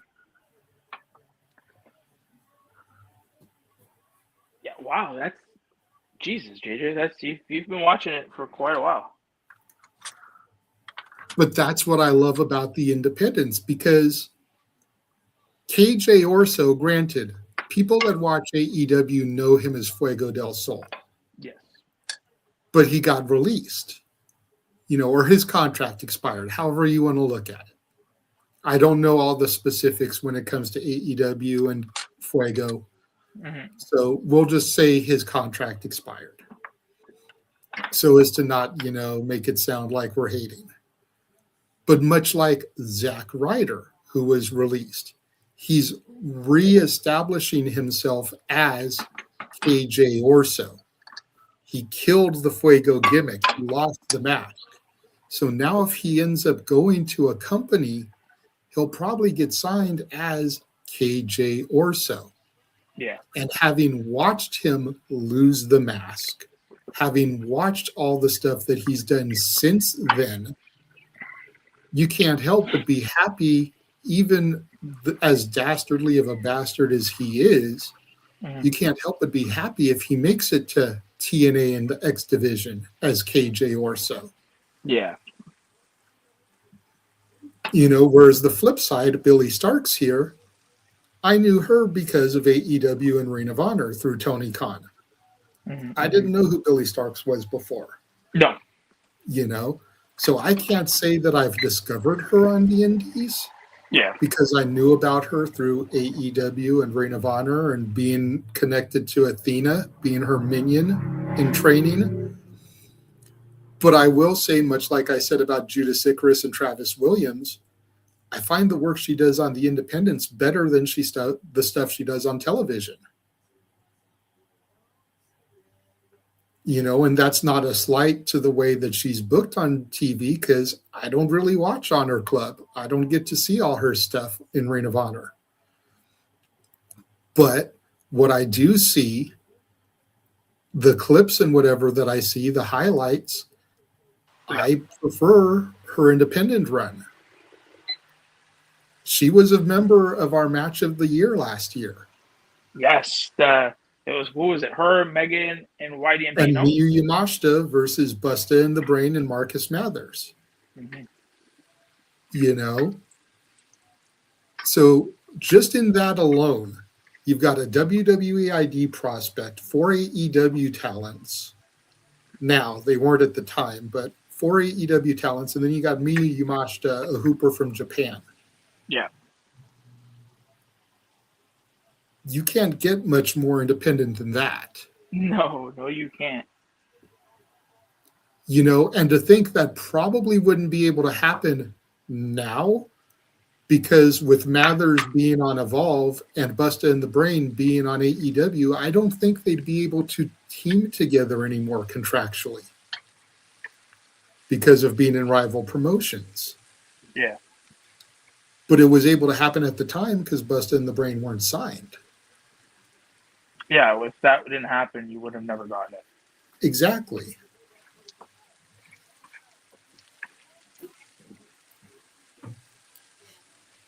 But Yeah, no, you're getting totally away from right. all that, can Billie Starkz survive KJ Orso, who has been on a roll since losing his mask?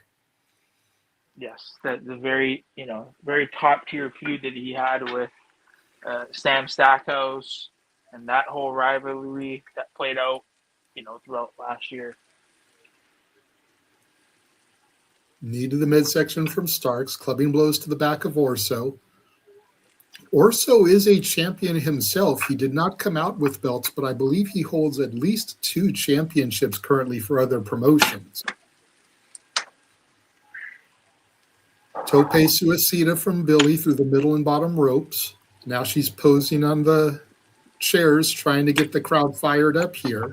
Let's go, Billie. Call me selfish, but part of why I want to see the JCW Championship booked more is because I want Billie to come to the shows out here. Yeah. I still haven't gotten to see Billie wrestle live in person. Orso with a pin attempt only gets a 1 on Billie. I want to give her an award for being in Match of the Year. I know she'll be at WrestleCon in Vegas, and I can probably get to her there, but I'd like to be able to have a more intimate setting to give it to her, Mm-hmm. Yeah, the pictures that you took with YDMP and even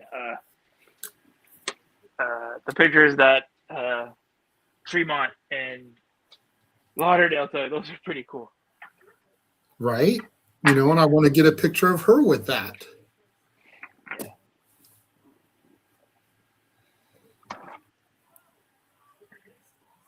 Orso standing on Stark's hair, pulling her up. Oh, what a dick. That's standard heel tactics. I mean, if you're going to have long hair, it will be used against you eventually. I know. Excuse me. Yeah, you are right. If you have long hair, it's easier to grab. It's easier to use for manipulation. It's easy to step on. The reason I always liked having long hair with wrestling is because when someone would throw a shot at me and you'd whip your head back to sell, the hair goes flying and it looks good on camera. It's a nice dramatic effect. But realistically, you want to have short hair or no hair. Or it tied back, but even then, you're right. You're still. But you still don't get the same dramatic effect. No. Like, I was always thinking, and maybe, maybe this is a good question that we can ask maybe one of our guests, one of the lovely ladies that are coming on, right? Yeah, why do you prefer your hair down or do you prefer it tied up, and why, right? I've always, like, when I used to watch or, seeing women, seeing the hair kind of like going everywhere, I feel like I feel bad because it's like all in their face, and maybe they get to a point where it gets in their face and they can't see. But yeah, that'd be a great question to see if one of the ladies, why some do it. For the women, I think it's more of a cosmetic choice, and we can definitely ask Rachel Lay when we have her later on tonight. Again, 8:30 Eastern, 5:30 Pacific. Yeah, sure. A lot of times guys think women are more masculine if they have shorter hair. Having long hair is a sign of femininity, traditionally speaking. Yes. I'm going to sound sexist saying it, but facts is facts. Yeah.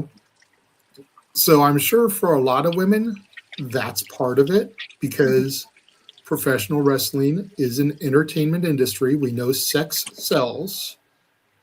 How many women do you see wrestle that are completely covered up, that aren't showing skin of any kind? They're using that to their advantage. And I think the long hair plays a little bit into that. Mm-hmm. Definitely. Yeah, definitely could see that being the case.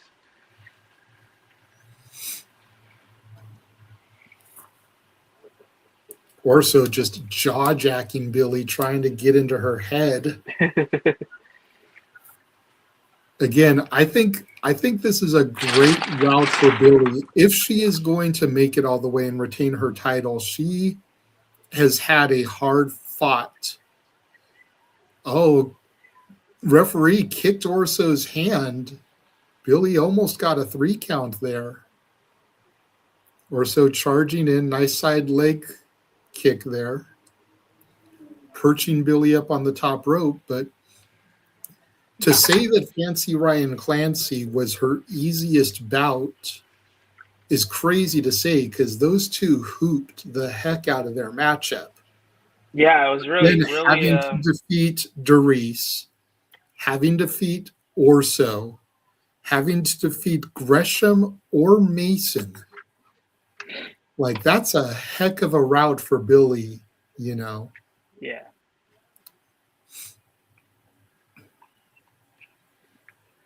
Billie trying to fight Orso off the top rope. And you got to figure that the quicker that Billie can end this, the better. Because she's either going to go toe-to-toe with a technical specimen in Jonathan Gresham or a man who's considered the root of all evil. Swanton Bomb connects. 1, 2, Orso kicks out. Or she's going to go toe-to-toe with the root of all evil, she's had storied history with and knows her inside and out. And if he smells weakness, if he smells blood, it's going to be over. Yeah, he definitely will exploit that. So the sooner she can get through Orso, the better. But Orso is not a 5-minute man, you know? Mm-hmm. Mm-hmm. Thankfully, this is the first of the semis, so she at least gets the other semi-match to recover. And then we've still got the Jersey Lotto also, which is a battle royal style matchup. And what does the winner get for that match? A title shot. Okay. Character assassination misses. Schoolgirl. And Billie steals it. Ah, girl. But here's the thing. When it comes to the Jersey Lotto, I don't know if it's a title shot at a future date. Oh, character assassination from Orso connects after the match. Oh, shit. I'm not sure if Billie landed on the belt or not. She's already got a black eye. Remember how you just said if she goes up against Mason, he is going to smell blood in the water? Mm-hmm. She may be bleeding now. But the point I was going to make is I'm not sure if the winner of the Jersey Lotto gets a title shot at a future show or if it's Money in the Bank style and the person can cash the winnings in at any time. Because if Billie survives Mason or Gresham, the winner of the Lotto could use the opportunity right then and there to call their shot. That would be, yeah. You know, I'm not sure exactly how that works, but we will find out tonight. Yeah, you're really right on that. Like, now that KJ has done what he's done, you know, if that is Mason, I can see him, you know, smelling blood in the water. Ooh, Billie is out.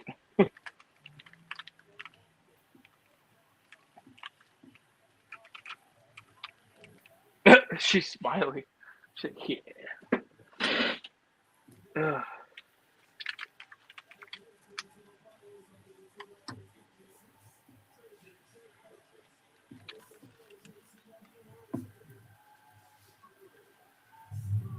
Yes, Emil just said, and still. So, yeah, the belt has been on the line the entire time.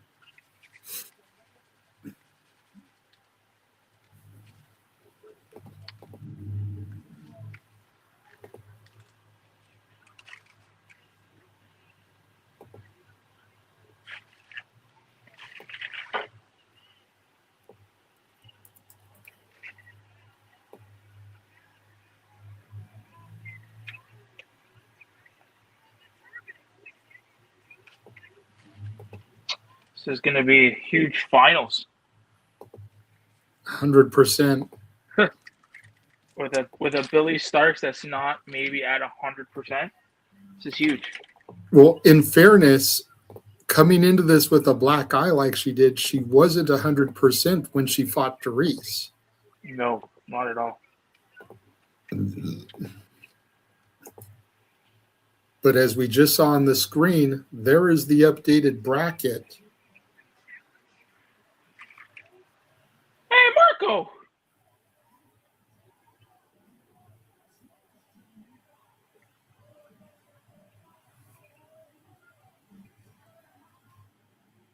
Why does that look like the Cowboy James Storm?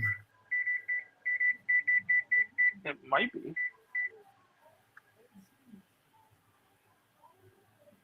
Oh, no, it's not. I'm just saying from that side profile, it looked like Cowboy James Storm. You're right, it did.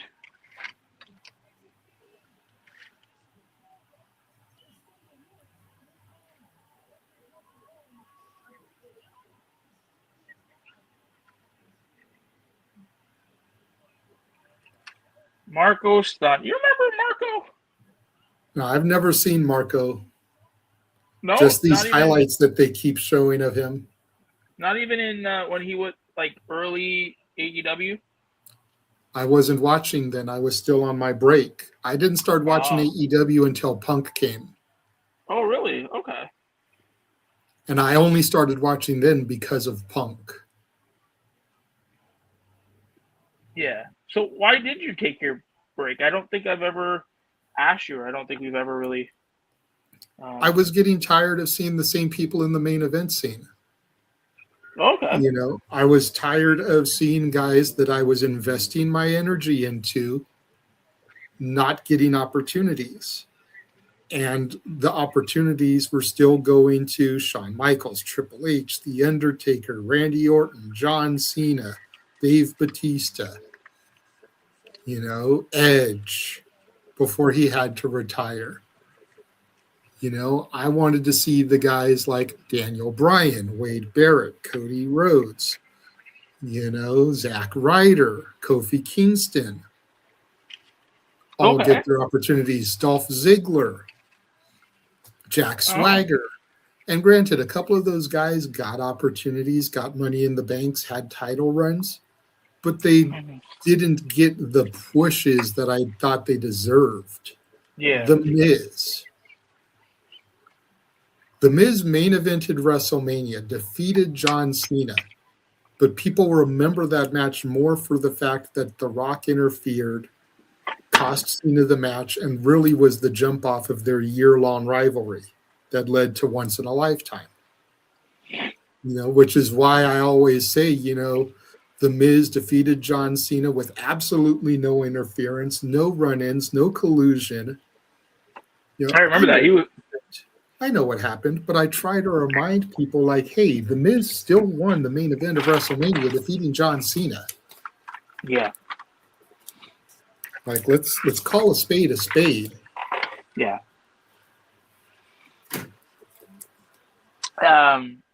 Is there anybody on the independents right now that is not signed? This is the key. That is not signed to a company. Do you see anybody on the independents that could be that next kind of like that type of person? But you're looking at one of them right now. Yes, I was going to say Mason. My top two would be Atticus Cogar and Charles Mason. Mason looks more TV style wrestler. The physique and everything, the code. Atticus does not. But Atticus's psychology is just next level.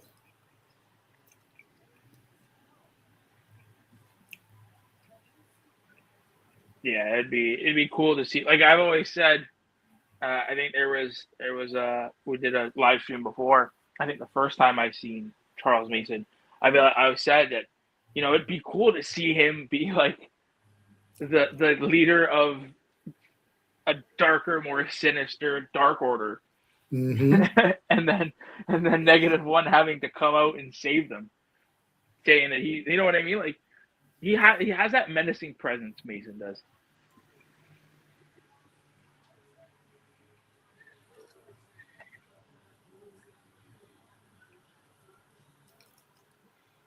The problem is how young is -1? Like, how many years do we have to wait before he could make that debut to save him?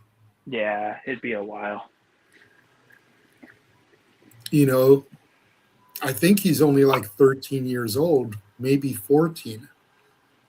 If he was closer to 16, I could maybe see doing it, because a 2-year run with Mason as the leader, I could see that.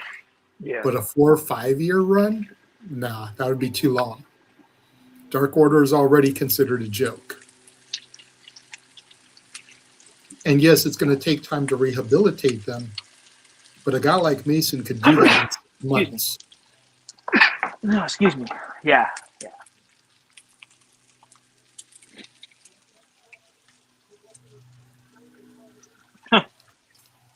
Gresham just throwing his shit.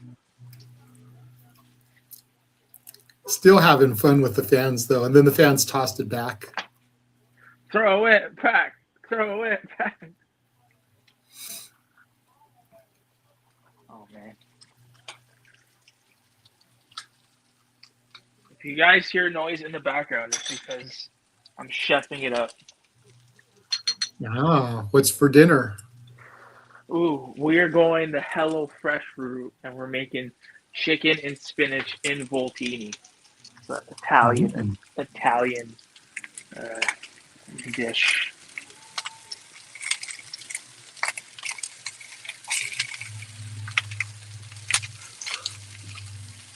Yeah. So no work tonight? Took it No, off, eh? sir. Good. Go back tomorrow for Super Bowl Sunday. Oh, yes, we are on the call tomorrow for Super Bowl Sunday.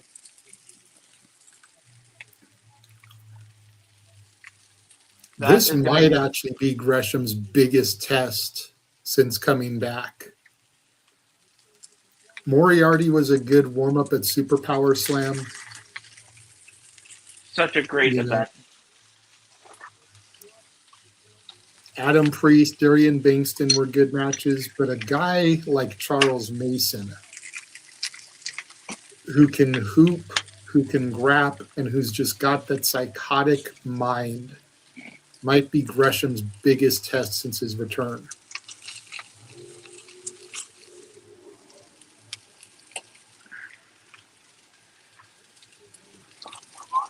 And for a mind as devious as Mason to have gotten a bye here.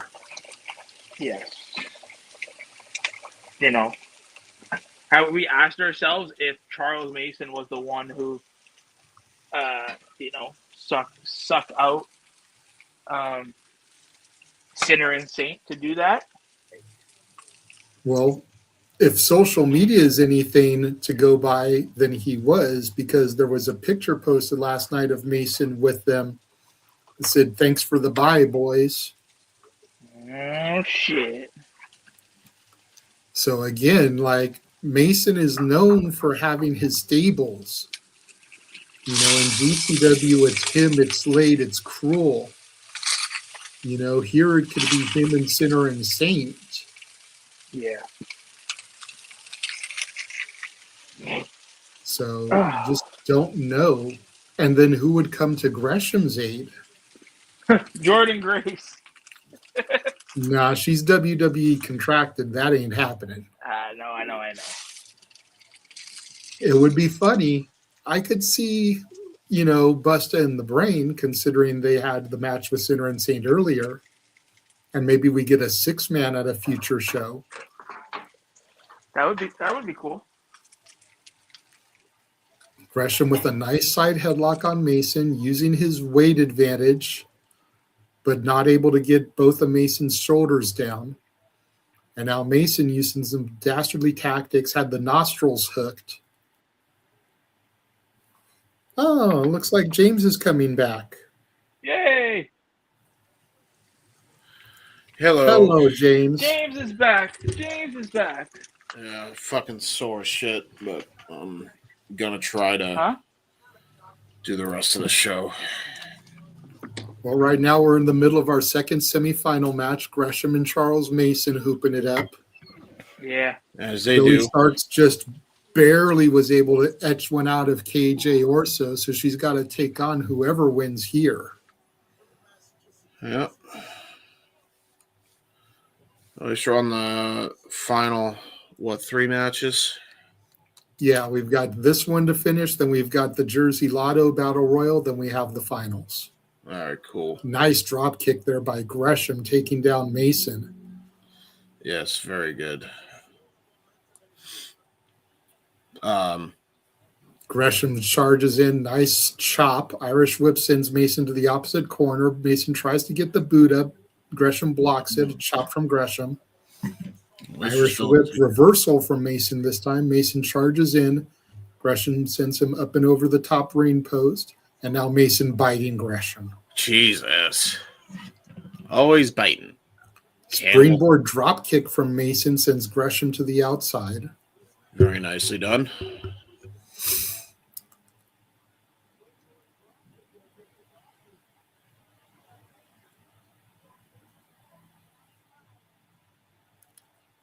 Now Mason stalking his prey, slow and methodical. Springs off the middle rope. Shots fired almost to the back of Gresham's head and neck. Almost a character assassination there.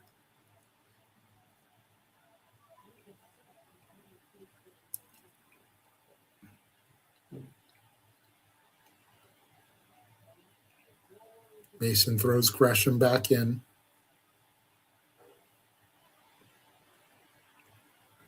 Pin attempt. Not even a 1 count, really.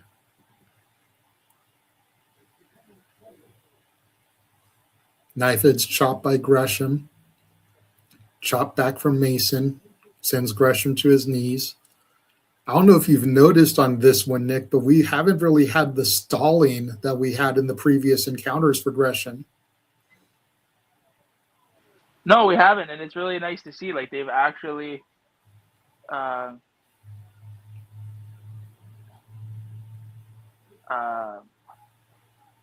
yeah, it seems like they're really going for it. They're really letting Gresham go. And I think maybe how you were saying before, the break in between has helped out.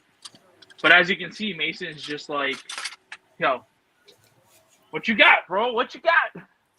I mean, it's still a slower match, so you could maybe say they're stalling in that aspect. Yeah. But it's not the comedic type of stalling like we've seen when he fought Priest and Bengston. No, it wasn't. Yeah, So now taking the wrist tape off. Mason is not gonna. Oh, okay. I speak, and then we get a comedic spot there. He went for a chop, and then he caught him in the Masons. A little love tap. And Gresham doing the "I'm an angel." Yeah, sure you are, buddy. Mr. Boo Boo Face McGee over here. Yeah, I'll love the Gresham though. Oh, good kick to the elbow though. So just so you guys know, I'm going to be on mute just for a minute. My smoke detector might go off, and I don't want everybody to hear. Oh, that's no worries, bro. I'll be color guy for right now. Well, no, now that I'll I've be got like, James back, I've got somebody I can still bounce off of. Mm-hmm. Foot to the armpit by Gresham, and now working that arm of Charles Mason. Gresham thinking now, what am I going to do next? What should I do? He asks. Then he says, I got an idea. Okay, Dora. Jonathan the Explorer over here. See, go figure. I just talked about how Gresham wasn't stalling, and now we're getting like the stalling spots. Of course he is. Smacks him on the butt. Naughty boy. Bad boy, says Gresham. What the fuck is going on? He just smacked another grown man in the ass. Yeah, fair enough, though. Hey, it's 2026. Gresham right? trying to get the crowd into it. Crowd not giving him what he wants.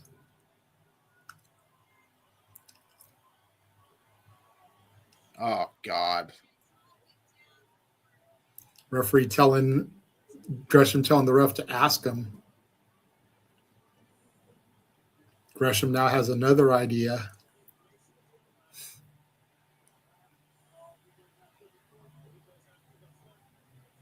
Going for the foot there.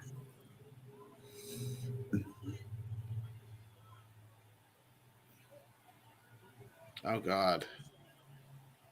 Stretch muffler here. Oh, no. Oh, Pinning no. predicament gets a 2 on Mason. Mason's had enough of these shenanigans. But he got caught in another arm drag.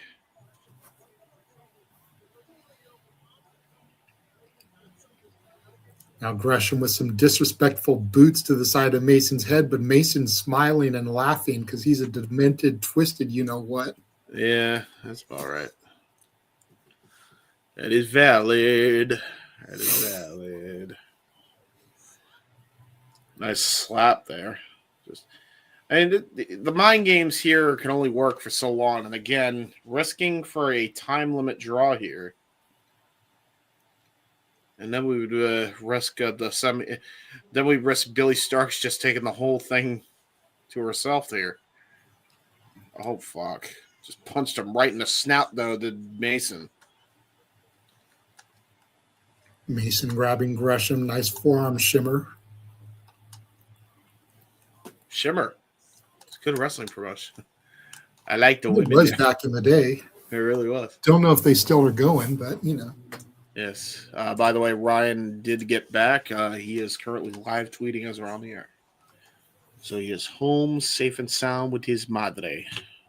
Good. Good. Casa D18. Have we run through all the graphics for the most part? I think we did. I just changed it to Ryan's. Oh, how many did you use? I haven't been paying that much attention. Yeah, fair. I've been focused on calling, but I just put Ryan's up. So let's go back to that. Yeah. Keep that up then. I didn't know. I apologize. Oh, fishhook lariato by Mason for a 2 count. I'm so pissed that I missed YDMP Center and Sin. I'm going to have to go back and watch that. I bet it was a banger. It was. Yeah. Honestly, match of the night so far. I'm not surprised.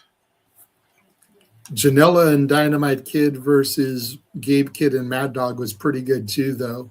Oh, okay. Mad Dog looked like he got his eardrum busted. He was bleeding out the side of his head.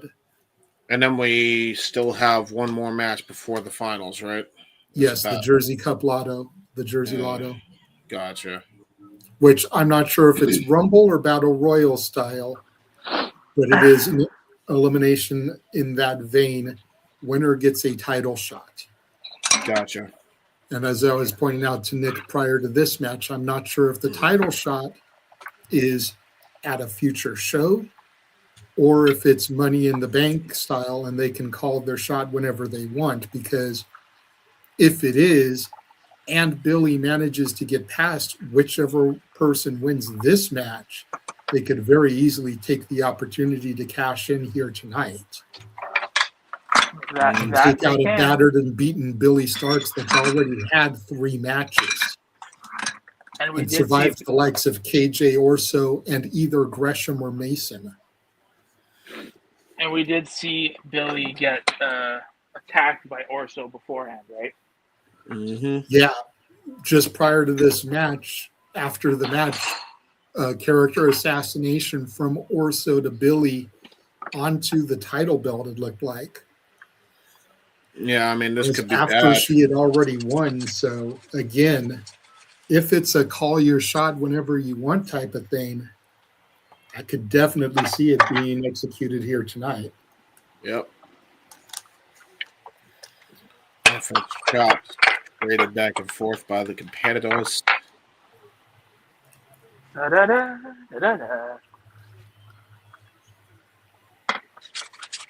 20 minutes have gone by. I feel like we're I haven't even been paying attention, but the quarterfinals had a 30-minute time limit instead of 20. Oh, gotcha. Okay, so this is probably like 45. I would guess. Yeah, so this is gonna go a bit. Ooh, Hurricanrana into a schoolboy roll through into the Meteora. Different variation of his typical combo here. Oh no! Crucifix only gets a 2 count for Gresham. Hurricanrana. Sunset flip. Both men countering. There we go. Rolling. Now they're rolling. They keep rolling. What? And they are, in fact, rolling.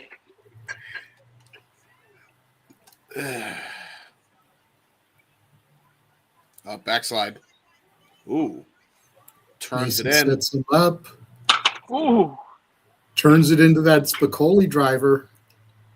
Brilliantly done. Hooks the leg. Strength. Gresham kicks out at 2.5. Mason can't believe it. That was one of his best shots.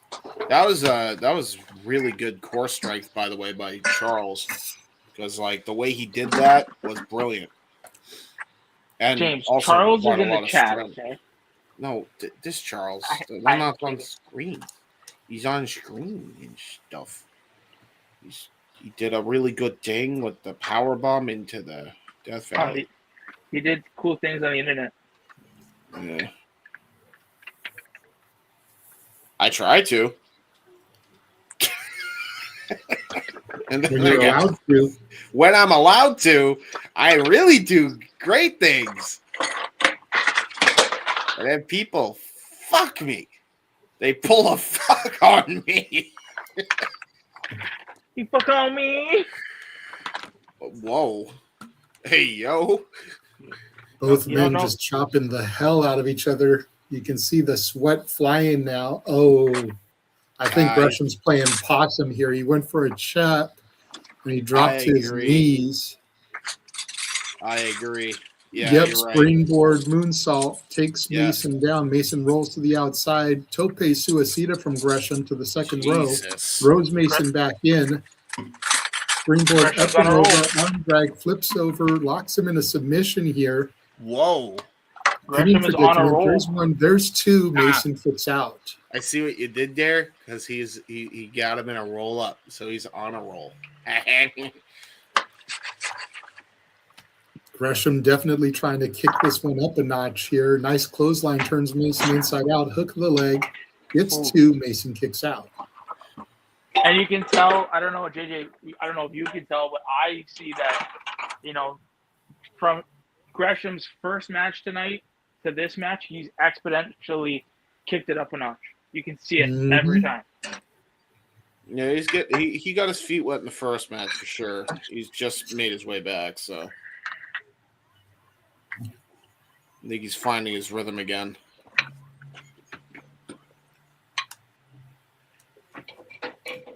And all that blood you see on the mat is from Mad Dog in the tag match, James. Oh, really? That's how much he was bleeding. Man, I'm so mad I miss Gabe Kidd and Mad Dog teaming. But, it wasn't even, it seems like it was probably from a previous match that got busted open. Because there wasn't any, nefarious shit. Yeah, it was probably residuals from that cage match because he came out with a bandage on his head already. Yeah, probably. Him and Gabe Kidd are a very good team, by the way, I bet. German suplex onto Mason, 2.5.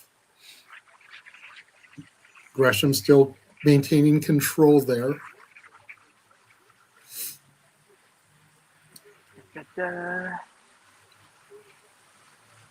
Mason was a great choice for Gresham. Mason is making Gresham look like $1 million.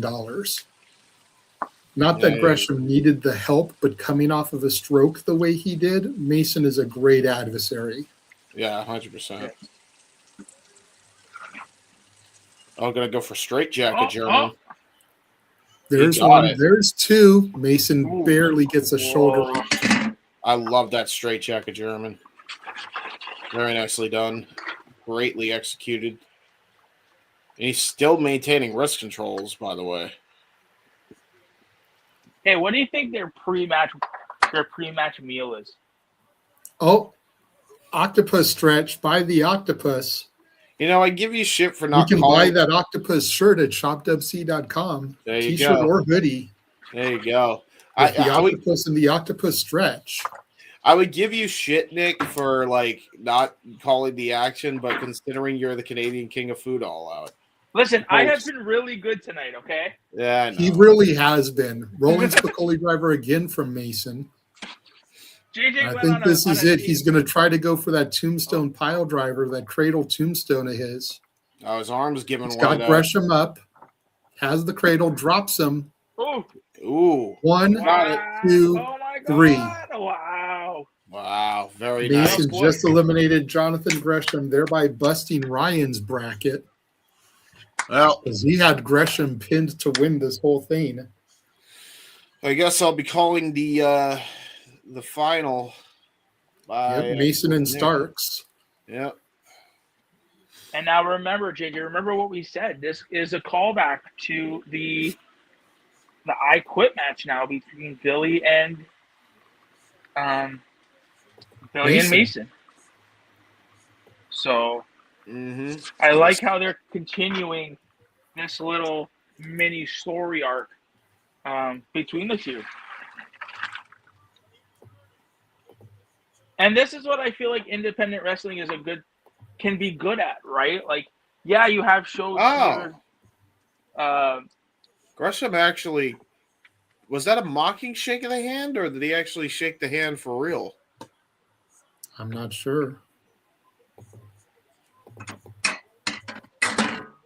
I mean, looked sincere enough, but I can never tell what's going through his fucking head. And here we go, the final matchup here. All right, James, I just sent you the graphics so that you can share them going forward, since I will probably have to dip out of here within the next half hour. Yep, might as well. Let's get that going. Let's make it happen. At least make the deal happen. Making moves. Give me 1 second, gentlemen. I will be right back. Yes, sir. It's me and James. Have we run the trailer? I assume we did. No, we have. We ran it like multiple times before you got here. Okay, sorry. But you can run it. We haven't run it since we actually started the show. Oh, cool. Okay. Well, to the 58 of you watching, we'll be right back after these words, so that way I can actually get the graphics in here. And now for a taste of things to come.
All the wrestling. Damn it. Damn it! I was gonna. Damn it, James! I did. Because I haven't done So it the yet. reason I asked for a moment is because I just received an email from not an anonymous Raw GM, but from Ed Laredo of Poder Mania, letting me know what Rachel's match will be at Poder Mania so that we can break that announcement tonight. I So hear if it. you want to know who Rachel Leigh will be fighting tonight or this coming April at Poder Mania, tune in 8:30 Eastern, 7:30, or God damn it, I'm all tongue twisted. 8:30 Eastern, 5:30 Pacific, There you as go. we do a special shenanigans this evening and host the Princess of Perfection, Rachel Leigh. Yes. Indeed. Oh boy. We're taking a look here at everywhere that GCW will be coming here in the not so distant future. Next weekend, Los Angeles and Mesa, Arizona. The 27th and 28th, Rochester, New York, and Hartford, Connecticut. March 6th, 7th, and 8th, a 3-day weekend. Louisville, Kentucky, Columbus, Ohio, and Chicago, Illinois. March 14th and 15th in Atlantic City, New Jersey at the Showboat, their home base.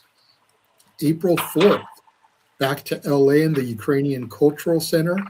Then April 15th through the 19th, the Horseshoe, formerly the Bally's Hotel and Casino in Las Vegas, Nevada for the Collective. May 2nd, the 2300 Arena in Philly. May 15th, 16th, and 17th, I'm going to assume that's Memorial Day weekend. And then here's a look at all the shows that are going to be a part of the Collective. Poder Mania, Dragon Gate, Progress, Hybrid Wrestling, MDK Fight Club, the Death Vegas Invitational, Gringo Loco's World on Lucha, Josh Barnett's Bloodsport, Joey Janela's Spring Break, Juggalo Championship Wrestling, Effie's Big Gabe Brunch, Clusterfuck. Going back to this, the 15th, 16th, 17th of May, that 3-day weekend, got Detroit, Michigan, Sauget, Illinois, and to be announced. And then June 18th, Wildwood, New Jersey. Check out GCW in a city near you if they come near you.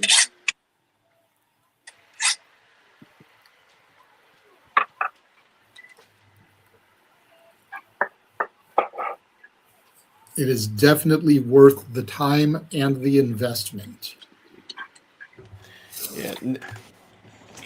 Yes. Go back to MLJ in the ring. Nick, by the way, you're killing me. I can hear every bit of silverware. The Jersey Lotto time. Here we go. Let's do it. All right, final 2 matches I can fucking do. Hopefully, God willing, if nothing goddamn else. God willing.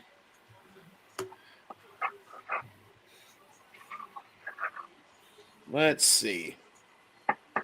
So is it everybody that was eliminated from the J Cup? Is that the idea of this? I don't think so, because I know there's some people that have been announced that weren't even in the tournament. Gotcha. Okay. I know Nick Camaroto has been announced for this. I know Nixie XS has been announced for this. Nixie! And I know James's favorite person for GCW, Matt Tremont, has been announced for this. No.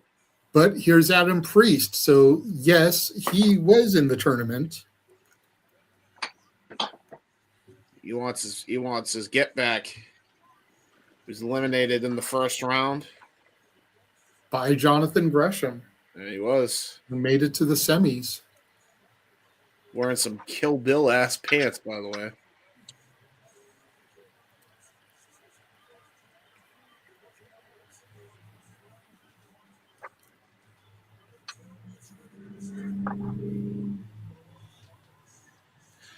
Yeah, there's so much similarities to him and Benoit in ring style, anyway. And for who? Him and Priest? yeah, oh yeah, 100%.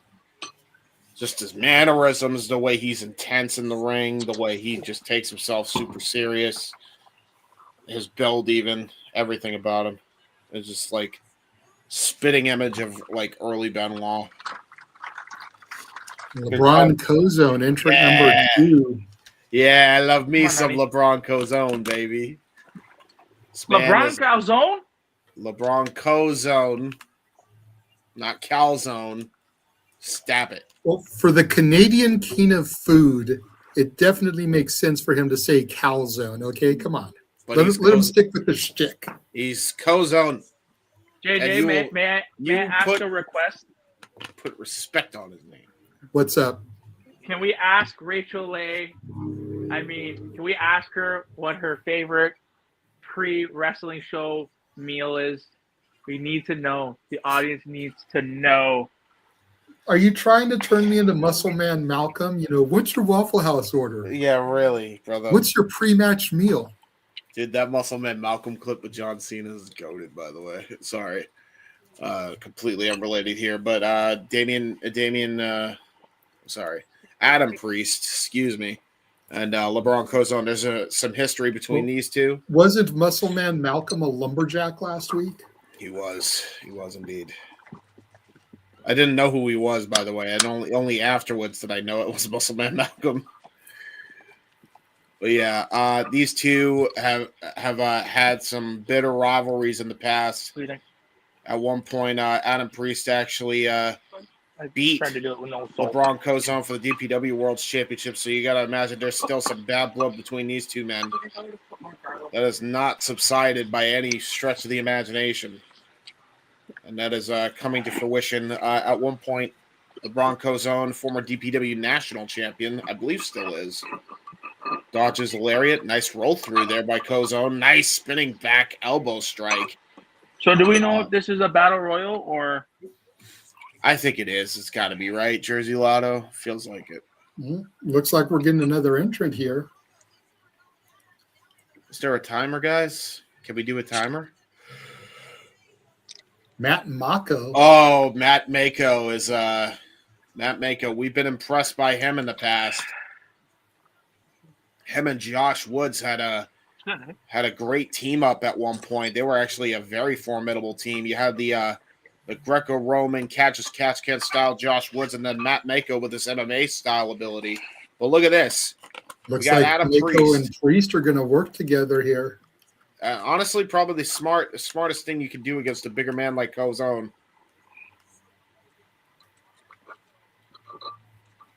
Back elbow strike. Priest not helping Mako, though. He's like, nah, I'm going to let him do it himself. Oh, my fucking God. I love Matt Mako's style, by the way. Great German suplex. Uh-oh.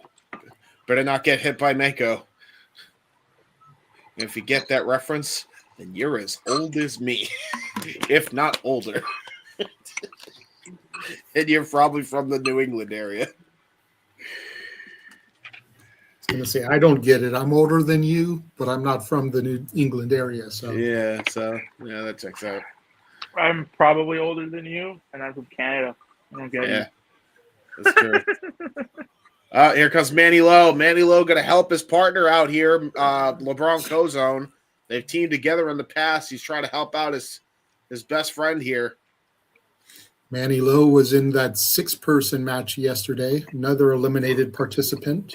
Fantastic 6-person match, as stated before, as we get a little bit of tag team action here between Cozone and Lowe. Bulldog setting up for a headbutt, diving headbutt, senton driver. Good tag team offense here by Lowe and Cozone. Cozone wasn't in the tournament at all, so far we've got 2 eliminated tournament competitors and 2 non-tournament competitors. I like this next. Griffin McCoy, an eliminated participant. If my memory serves me correct, actually. He was in the same match with Manny Lowe. He was the match that was won by Vengador. Yep. Vengador.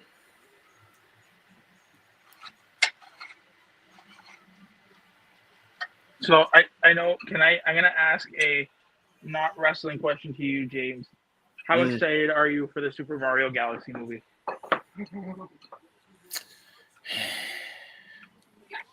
They should have done Sunshine first, and I'm mad at Hollywood. I mean, the guy who played Super Mario Eclipse is mad that they didn't do Sunshine first. You know, color everybody shocked. You know, that's me. I'm sure I'll see it though. I'm sure it'll be a fun movie. What up? What up, Berto?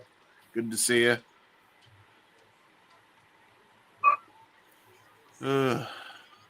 There's an IC belt. Yeah, he's doing a giveaway for the Intercontinental Championship. You can find everything on his page. I retweeted it earlier. Like a full replica and shit? Or Yes, you could win a replica of the Intercontinental Championship. All right, well, so long as it's free to enter, No. You have to buy like a raffle ticket. How much is a raffle ticket? Again, James, everything's on his page. You talk about taking away from the match, and now. Yeah, I'm doing the same thing. Sorry, I've been out of it today. Eric Stevens now in. Ooh, nice rising knee strike. Yeah, this guy impressed the hell out of us when he fought Charles Mason. Smash mouth offense here. So you have to be subscribed after the Slam, Talk It Up Wrestling, and the EVP show on YouTube. And then you scan the QR code and send $15. That's the raffle ticket. Okay. Every dollar raised goes towards the next belt raffle. So the giveaways keep getting bigger and bigger. Gotcha. Contest ends March 1st, live on After the Slam show. Oro. Hey, Oro Mensa. Oro. There he is. Why is he wearing a pink shirt, though? His gimmick is pink. Do you not see the pink on his tights, the pink hair? Yeah, fair. This man got eliminated. Lost to Dereiss yesterday in the first round. Just hitting copper kicks for everybody right now. Uh-oh. Eric Stevens just got a side suplex from Oro. Yeah, leg capture side suplex. Right? I'm right. That's Oro Mensa, no? Yeah, that's Yes. Oro. Okay. Yeah. He just goes by Oro now, or Main Man Oro. Yes. And Oro's definitely got an intense moment about him. What? Freaking Ryan's comment. That moment you get blocked by KJ Orso by putting him over. You gotta be fucking kidding me, right? What the hell? There's a story to this, and I feel like we need to hear it at some point. Oh, I can't wait. Here, I'll probably tune in Monday on TISM to hear the story. Actually, Teriyaki Chicken Bone comes to the ring now. Hey, teriyaki! Teriyaki chicken bone. Teriyaki chicken bone. If you know about Bone Thugs and Harmony, he looks like he could be related to Lazy and Flesh, who are brothers anyway. Yeah, a little bit. And then Wish is their cousin, I think. So is he Cousin Bone? No, he's Teriyaki Chicken Bone. Well, he's Teriyaki Chicken Bone, but then there could be Cousin Bone, Brother Bone, Other Brother Bone. No. Bone. There's Cousin Koger. Nice Canadian destroyer out of the ropes, by the way, by Teriyaki. I thought that was a low blow. You know what I'm really impressed with? Fucking Veda Scott, dude. Veda Scott. Veda's killing Veda deserves a mainstream commentary. It's flying Ryan Clancy. No. It's Flying Ryan O'Neal. Fancy Ryan Clancy. Oh, shit. You almost had it. To be fair, it's two Ryans, both who have the nickname with an F, so I can understand why he got that twisted. Every Ryan, including this one, is offended by your mix-up, though. So you have to answer to the Council of Ryans. Well, what's hilarious is if you go back in time to when I wrestled, one of our guys, his name was Ryan, and his nickname was Flying Ryan. Ah. Hold on. Time the fuck out. You wrestled? Yes. Yeah, he did. Yeah, he wrestled. Oh. Nick, respectfully, do you pay attention sometimes? In fairness, though, we don't always talk about it, and he may not have been around when it was mentioned. I thought he was. No, I thought he was for one of the streams. I knew that JJ and I miss fucking Jeff Meacham. Y'all know a bunch of like wrestlers, and like you guys are really good with That's Frankie. That's Joe Lando, right? I think so. Yeah. Yeah, that's but I didn't know you wrestled, JJ. Wow. Yeah. I used to too, but in all fairness, it was more backyard style. Yeah. Oh, okay. But we were like the non-backyard wrestling where we didn't do all the violent stuff that you saw on like the news when backyard would get a bad rep. Yeah. We tried to be more legitimate, like you're seeing on TV now. Okay, cool. You're telling me that at one point you tried to be the WWE of backyard wrestling? Yes, we did. As a matter of fact, within my arm range, and we've got a moment here, as I think that's Fancy Ryan Clancy. The other I was just gonna say it's Fancy Ryan Clancy. Give myself the solo shot here. This is our championship belt. That's backyard as fuck. Oh, now you know what, James? Don't laugh, okay? But damn it, I'm laughing at the like it adjusts. It is legit a piece of scrap leather, metal that was cut and fastened to it. That is some art school project looking ass title, and I love it. But you know what? It fits for backyard, so I don't want to hear you clowning, Mr. Hebert. Hey, listen, I can't really clown on you. I had this. At least you actually made a fucking belt. We used the fucking winged eagle for our backyard fed. I literally won the last backyard show we did in a fucking trampoline park. I actually won with a fucking concussion. Fun story. Who did this? I don't Cosmic know. Oh, Cuties. LSG. Cuties, LSG and Ava Everett. Yes. Oh, they're both in it. You okay?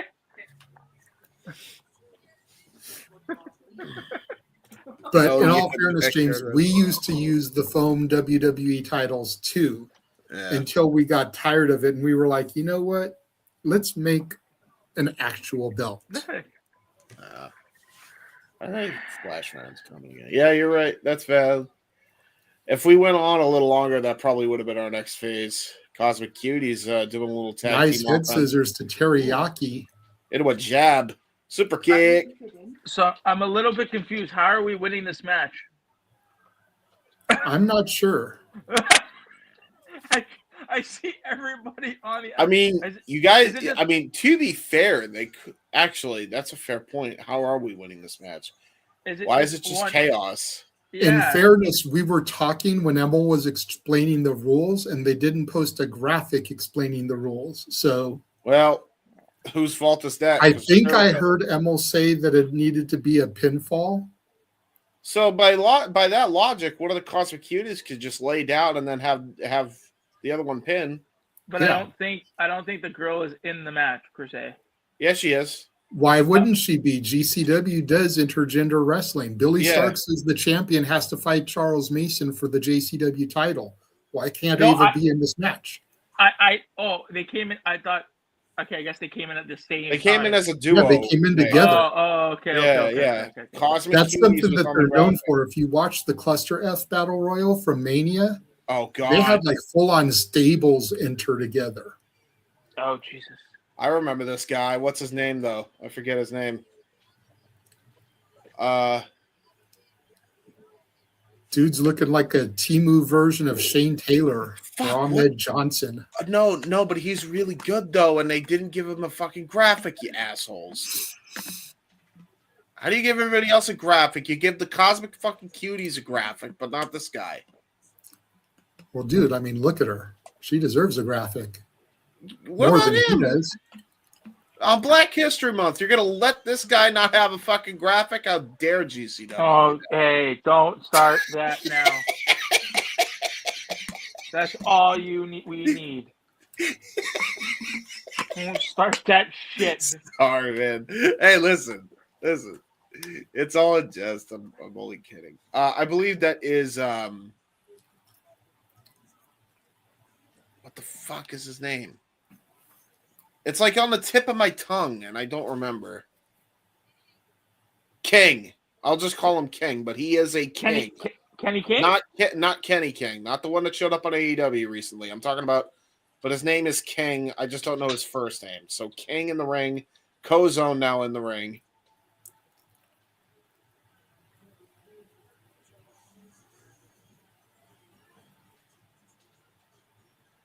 Here's Nixie XS. Yes. Mm-hmm.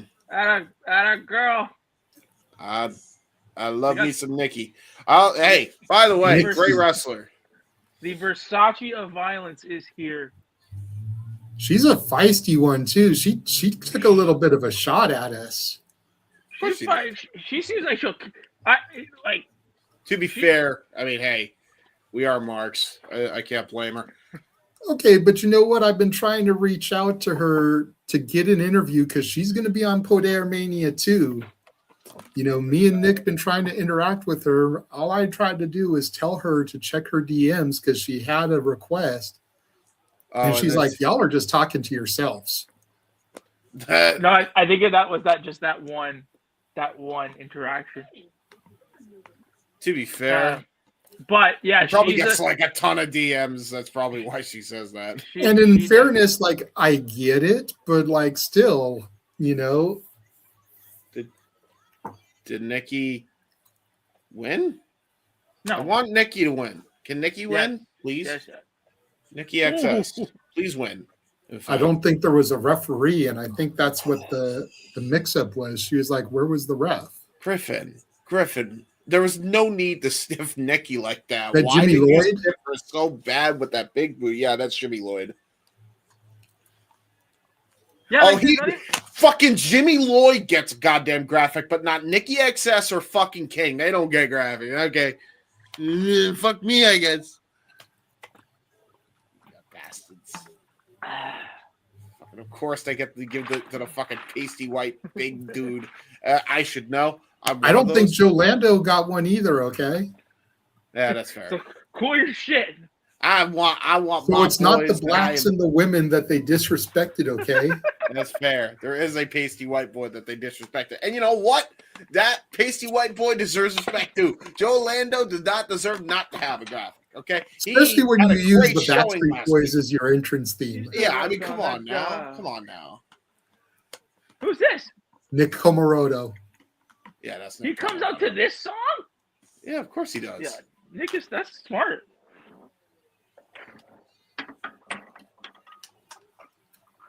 Oh god, he's growing chest what hair. We've got. Don't grow chest hair. Shave it off before you turn into. Never mind. You know. Shave your back. Shave your back. Shave your back. Albert. Yeah, that's true. It's true. Oh god, yeah, he's got a hairy ass Each other, and that's a lot for love. Ready? Give it a shot. Whoa. We're halfway there. Well, to be fair, we don't know if we're halfway there. We don't know how many people are in this match. Yeah, honestly. Teriyaki just bit an elbow. Now a sledge. And another one and another one. We still don't know how to win the match. Where is the referee? I think it's pinfall. Pinfall or submission, but it's one fall to a finish. Where is the referee and why are they pulling a fuck on me? Jimmy Lloyd and Nick Comoroto going nuts. Gonna try to go for a little test your might here in the center of the ring. Bang! Jesus Christ. Ryan coming in. Uh-oh. MDK. But he got caught. Uh-oh. Flying Ryan may go flying whether he wants to or not. Yeah, he flued. He fluted. He fluted.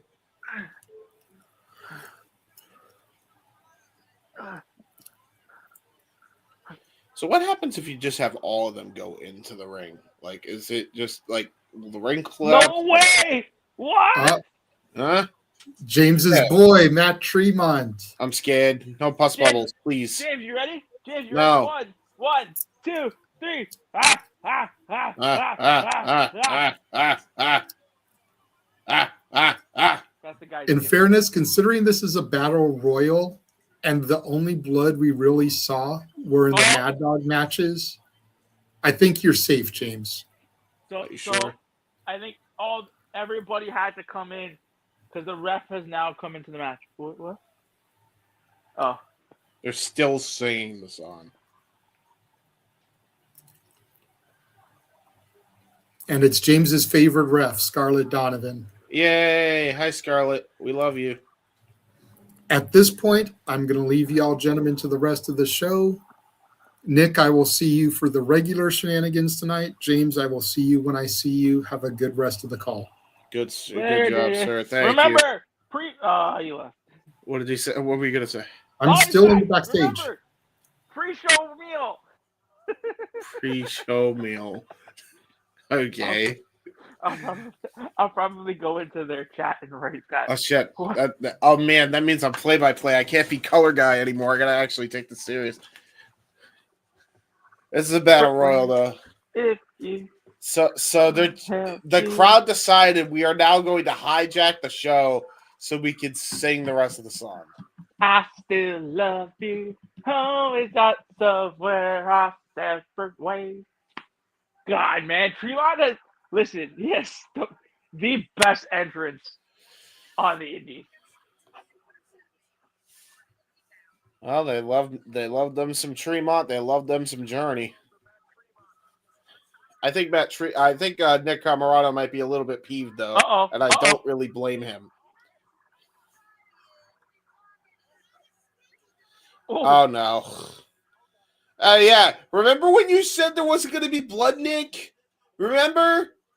Yeah. Well, now a staple gun just got introduced. So can we stop jumping the fucking gun? Please? Oh, no. That means Tremont's gonna bleeded. No, I can't see Tremont bleeding. The fuck? He has before. Fucking wind can catch that pus bubble and it'll fucking bleed. Oh, no, not to the head, not to the head of the, not to the other head. No, don't do this. Please don't do this, Tremont, please. But why doesn't Nick just punch him in the head? Yeah, that's a very fair point. Punch him in the pus bubble. Oh, no, he stapled his cock. I don't like it. Oh, he fucking toe kicked him in the dick in the DDT. Everybody back in. Fucking, oh my God. Fucking sea of humanity in here, bro. Yeah, if Nikki XS is smart and if Ava is smart, just let the men take each other out and then fight amongst yourselves. There you go. Smart. Yay, Nikki. Woo! Whoa. Get her. Holy. Yeah, I think LSG is in heaven right now. Oh, he wanted to try to talk things out. He wanted love. He wanted a love triangle. That's what LSG wanted. I can't blame him. I can't say I blame him.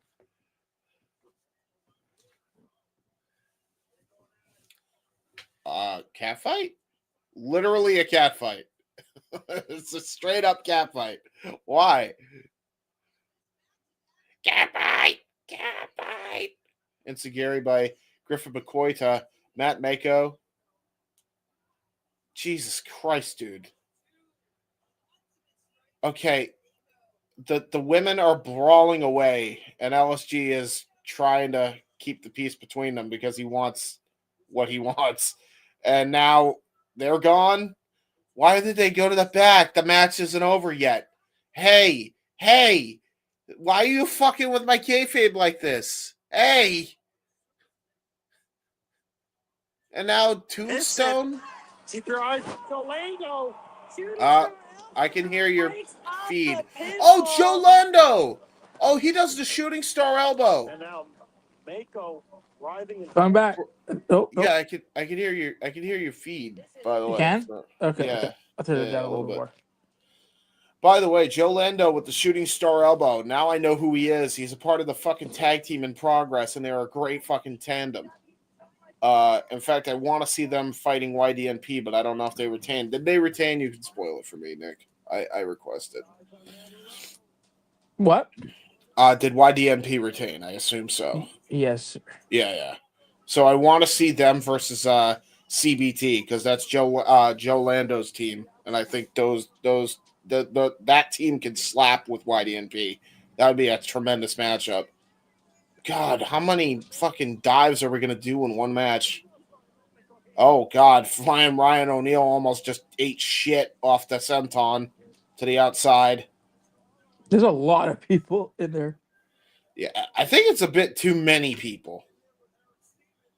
Eric Stevens, got caught with a copper kick right to the head. Is it Main Man Oro's time? No. Kick out of 2 by Stevens.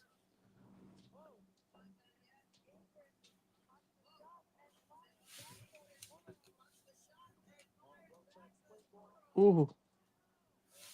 Oh, bull hammer by Eric Stevens. Jesus Christ. He just fucking mollywopped him. Could Stevens pull off an upset here?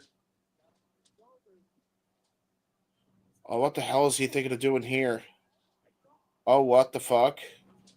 Oh my! Double spine buster by LeBron Cozone. What the fuck? To both Oro and Stevens. And now Matt Mako, forearm shiver. Kept up, though, by Cozone. Nice Insugiri. Lariato! Cover. And here comes Adam Priest.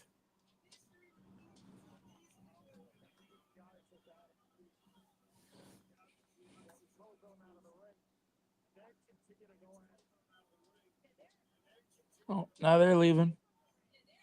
They going away. This match is this is very confusing. Yeah, why are they leaving, bro? The match isn't over. You're pissing me off. Okay, I'm sorry.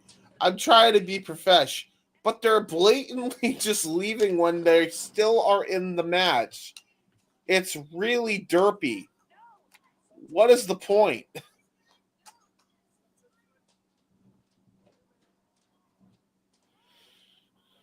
At this point, yeah, just give it to Teriyaki to end my pain, please. Just end the match. Thank you. God damn, that pissed me off. Don't fucking be involved in the match if you don't intend to fucking win the match. What are you doing to me? Why are you doing this? Yeah, like where did you like dude, after he went to the back. And even Tremont, Tremont's just standing out there. Tremont! What the fuck was the point, bro?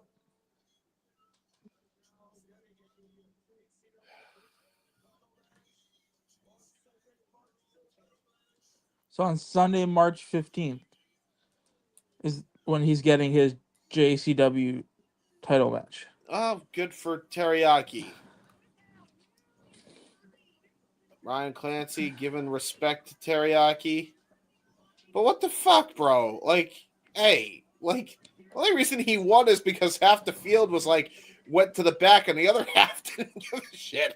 Yeah, I didn't like that. That's such a fucking shit ending, bro.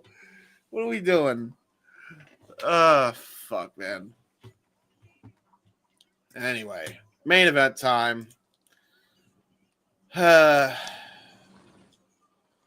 Well, it's time.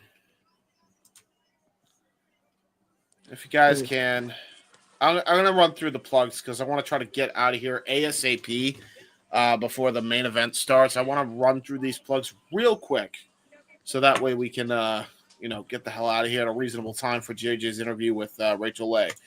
Guys, check out Walter Alex Cruz on Twitter and Blue Sky, walter.cruz.940 on Instagram, and his YouTube channel, Rage of Wrestling. Go check out Shout About Ash on X and Batty for Wrestling on YouTube. Our Canadian friend, check out me, YouTube, Facebook, and Instagram and X. JHebertSide95 and JC and Hebert on Facebook. Do really cool and dumb things on the internet. And hello, I'm Natalia Markova. The Renegade JJ Williams on Instagram, Casa D18 Studios on YouTube, RW JJ Williams on X, and Casa D18 Studio on X. No S at the end. Go do the thing. Check him out. Check the guy out. He's going to do a great interview, I'm sure. Please and thank you. Simple Man's Brand and Foster 1916, primarily on the X and YouTube for all things wrestling. Shout out to the entire ATW crew. Jeff Meacham, the founding father of this shiznit. Jeff Meacham on YouTube, Facebook, and _ Jeff Meacham on X and Instagrams. You guys can check out Rage of Wrestling. Oh, wait, we already did that. Hold on. SR Studios 2024 on the X, which we are currently on now, which a lot of you are watching. We're nearly halfway where we were last night for the Jersey J Cup when we were on multiple outlets. So I'm shocked we did that despite all the snafus that happened on my end. So thank you all for tuning in. Go subscribe to the YouTube set we just flashed on screen. Go check out the WrestleFish on X right now. He is live tweeting our reaction and also the show itself. So go check that out if you can. And last but not least, shopdubc.com and the Wrestle Collective on YouTube, Dubc Worldwide on Twitter. Go check them out. A lot of shows happening this week. We got a lot of shows happened last week. There was 4 shows, including a show premiere this week on the Wrestle Collective channel. So it was a busy fucking week for the collective, and we just released new merch. And we just got people buying merch, and that octopus shirt is flying off the shelves. So go check that out, and check out all the content coming up this week on WC Worldwide and the Wrestle Collective. I am not going to have the graphics up because at this point, I already flashed them. We're good. I am tired. I want to be done. I want to go to bed. Yeah. We got the main event now. We got Billie. And Mason. I believe it's Mason. What a weird freak, though. Charles Mason scares me. He scares me a lot. He scares me a ton. Look at these guys. They're petrified of him. God fucking damn it. Really? What? What?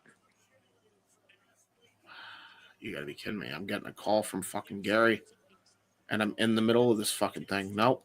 I'm not dealing with this.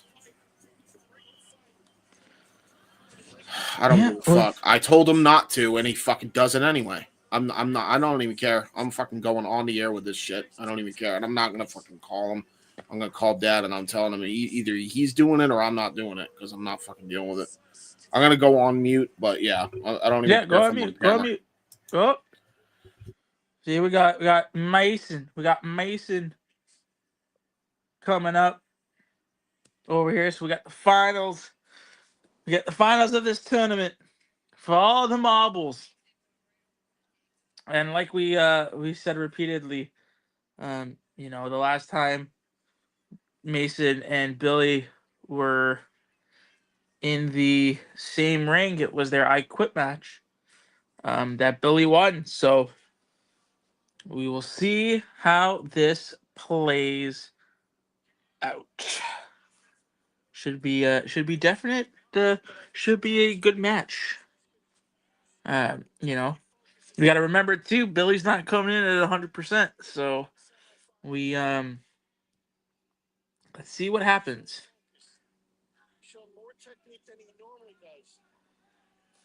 As we see, I wonder what's going on here. Where's Billie? Where Billie? Billie coming? Fucking goddamn, bro. Yep, Billie. Yep. We're good. You're good. You're good. As far as I fucking know, somebody can't take fucking no for an answer. Billie's here. Billie's here, buddy. Don't worry. Yeah, I Billie. know. I'm aware. She here, buddy. She here. We're good. He better fucking tell him no, because I swear to God, he comes into that fucking room because he's fucking frantic. I don't care who the fuck hears it at that point. I'm not fucking having this bullshit.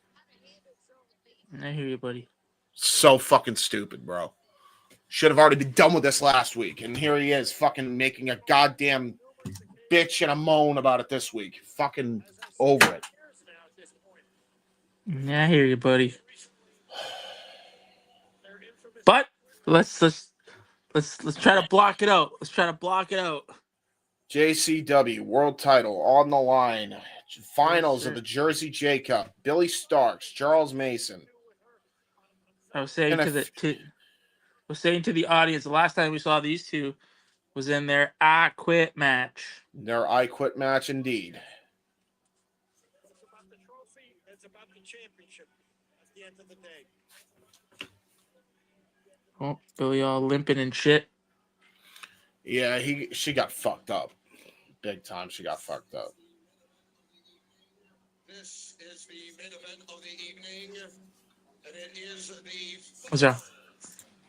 Yeah. Why don't you go lie down? Okay. Why don't you put something on? You want to lie down here? No time limit.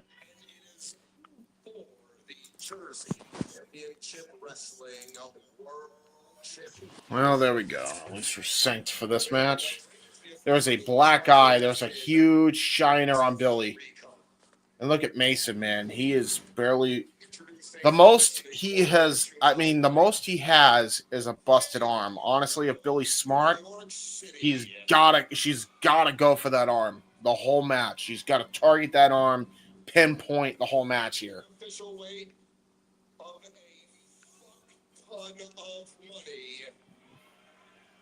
I forget that's his weight, a fuck ton of money.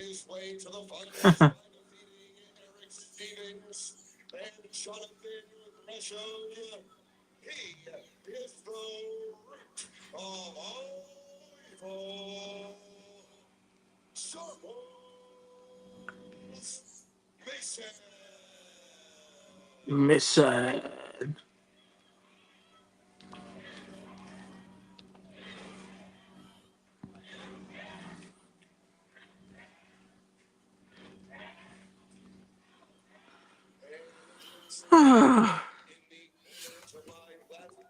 Here we go. Now we are introducing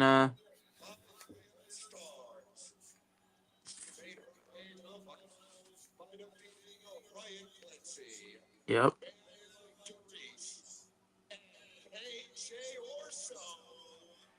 Yeah, well, Emil J was happy about that one. Now she just signaled. She was like, "You dead." I don't know, man.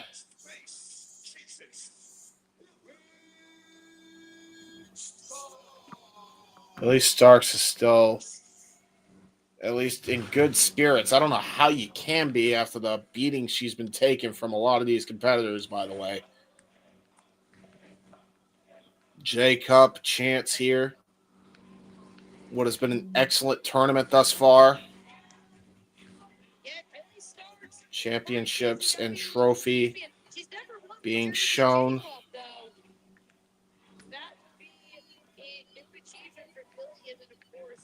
Got the title and the cup on the line. Billie Starkz, as I said, every time someone tried to counter out, she's kept it moving. Here we go. They're getting ready.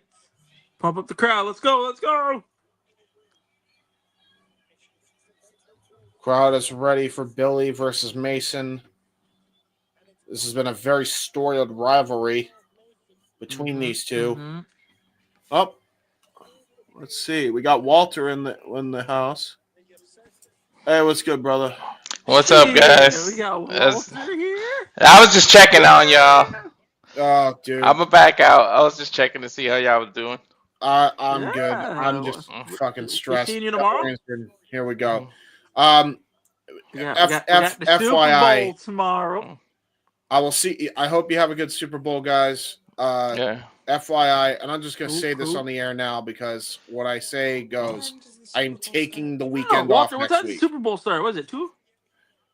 I think 2:30 or something like that. But I'll see you guys. I was checking on you.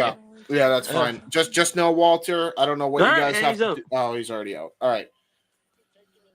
I don't know what needs to be done.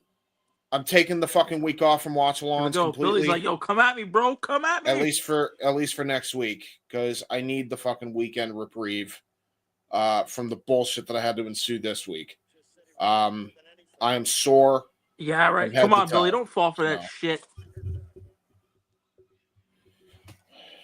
I feel like I have to say that on the air. I can't hear you.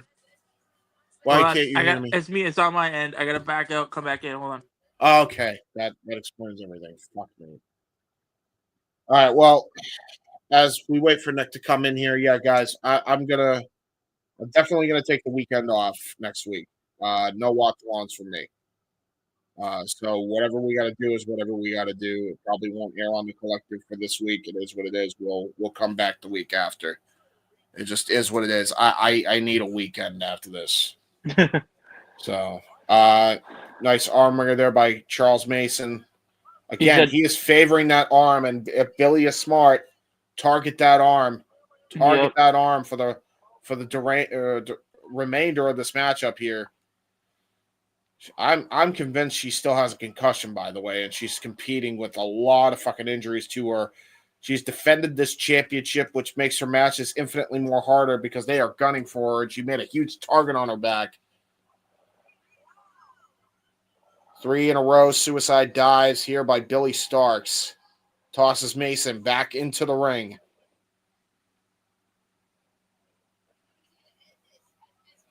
Come on, Billy, just end it. Yeah, that's what Billie needs to do here. She's got to do whatever. Swanton bomb. Brilliantly done. Go for it. Swanton. And only... Oh, got caught with a roll-up. That was Mason trying to get some desperation here as Billie is the one who's actually doing a lot of the striking. But I would go for that arm. That's what she needs to do. There she is. Oh, no, going to go for a suplex. I don't think that was the smartest decision on her part with how weakened she's been all night, over the last 2 nights, actually, defending that title in the J-Cup. Oh, God. Fishhook Lariato. It's over. Oh, God. It might be over here. Billie Starkz just got completely mollywopped. And now Mason. Oh, Mason maybe. This may come back to haunt him. This is what it did it to him last time.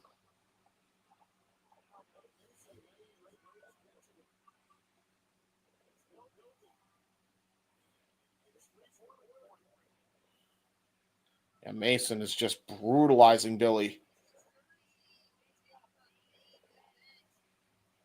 Jersey J-Cup main event. Finals of the J-Cup. Billie Starkz, Charles Mason. She can't even get up. She's been fucking worked over all night. Worked over the last 2 nights. Oh, no. Mason's going to do what KJ did to her earlier tonight. Going to go for the double stomp to the back of the head. Oh, God, dude. The referee has to call it, dude. Like, at some point, just live to fight another day, and if I'm the referee, I would have called it by now. This is uncomfortable to watch. And now Mason decided to hold the championship high above his head like he won the damn thing already. He's telling her to get up, but this is not a no disqualification match. Referee trying to admonish Mason here. Come on and give it to me. And the referee says, don't you do it.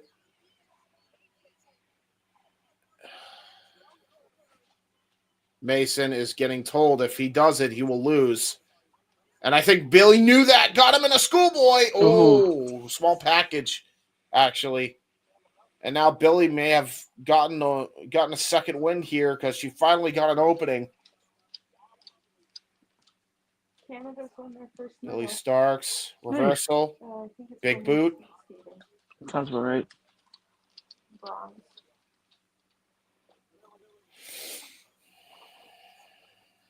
Ooh. Knife edge chop. Super kick. Oh, God. Gonna go for a tombstone. Leaping tombstone paw driver. Yeah, it's got to be. Wow. How is she kicking out? She powered out at one. She is defiant, probably to a fault. Yeah, Mason going to go for the cradle now. I think this is all she wrote here. This is going to be it. Yep. Just jammed her down onto the canvas. Yeah. Mason wins the Jersey J Cup, is the Jersey Championship Wrestling Champion. Billie fought her ass off, but I knew it, man. Yeah. It was only a matter of time. She put a huge target on her back. Hell, had great defenses throughout the J Cup, but I think this time around she bit off way more than she could chew.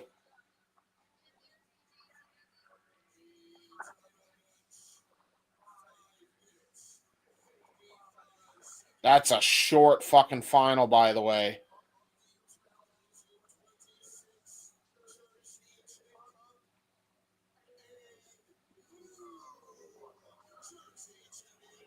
And now Charles Mason, a double champion. Jersey Championship Wrestling Champion and House of Glory World Champion, along with the Jersey J Cup, a tournament winner. And give the inadvertent assist to YDNP, giving him a bye.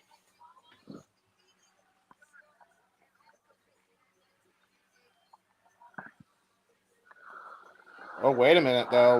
Look at Mason. He's holding up both, but he's kind of like looking at Billie Starkz almost like with a show of respect in a way as we go off the air. All right. Off the air. Here's what we're going to do, folks. We already did the plugs. I'm fucking over it. I'm glad I was at least able to see the ending of this fucking tournament. I'm tired. Go check out the interview with Rachel Leigh. Yes. With Let's all everybody go over there. involved. Yes. Everybody go over there. Let's end before they go on the air. That gives you 5 minutes to grab your snackies and grab your bevies. For the Renegade JJ Williams, for the Canadian King of Food, Nick Ferrantes, I am the Heb Man James Hebert. Thank you all so very much for watching. This Later, has guys. been the Jersey J Cup. Later. I'll see you later, James. I'll see you the week after this weekend. All right, Coming buddy. up. We'll see you later. Bye. All right, bye.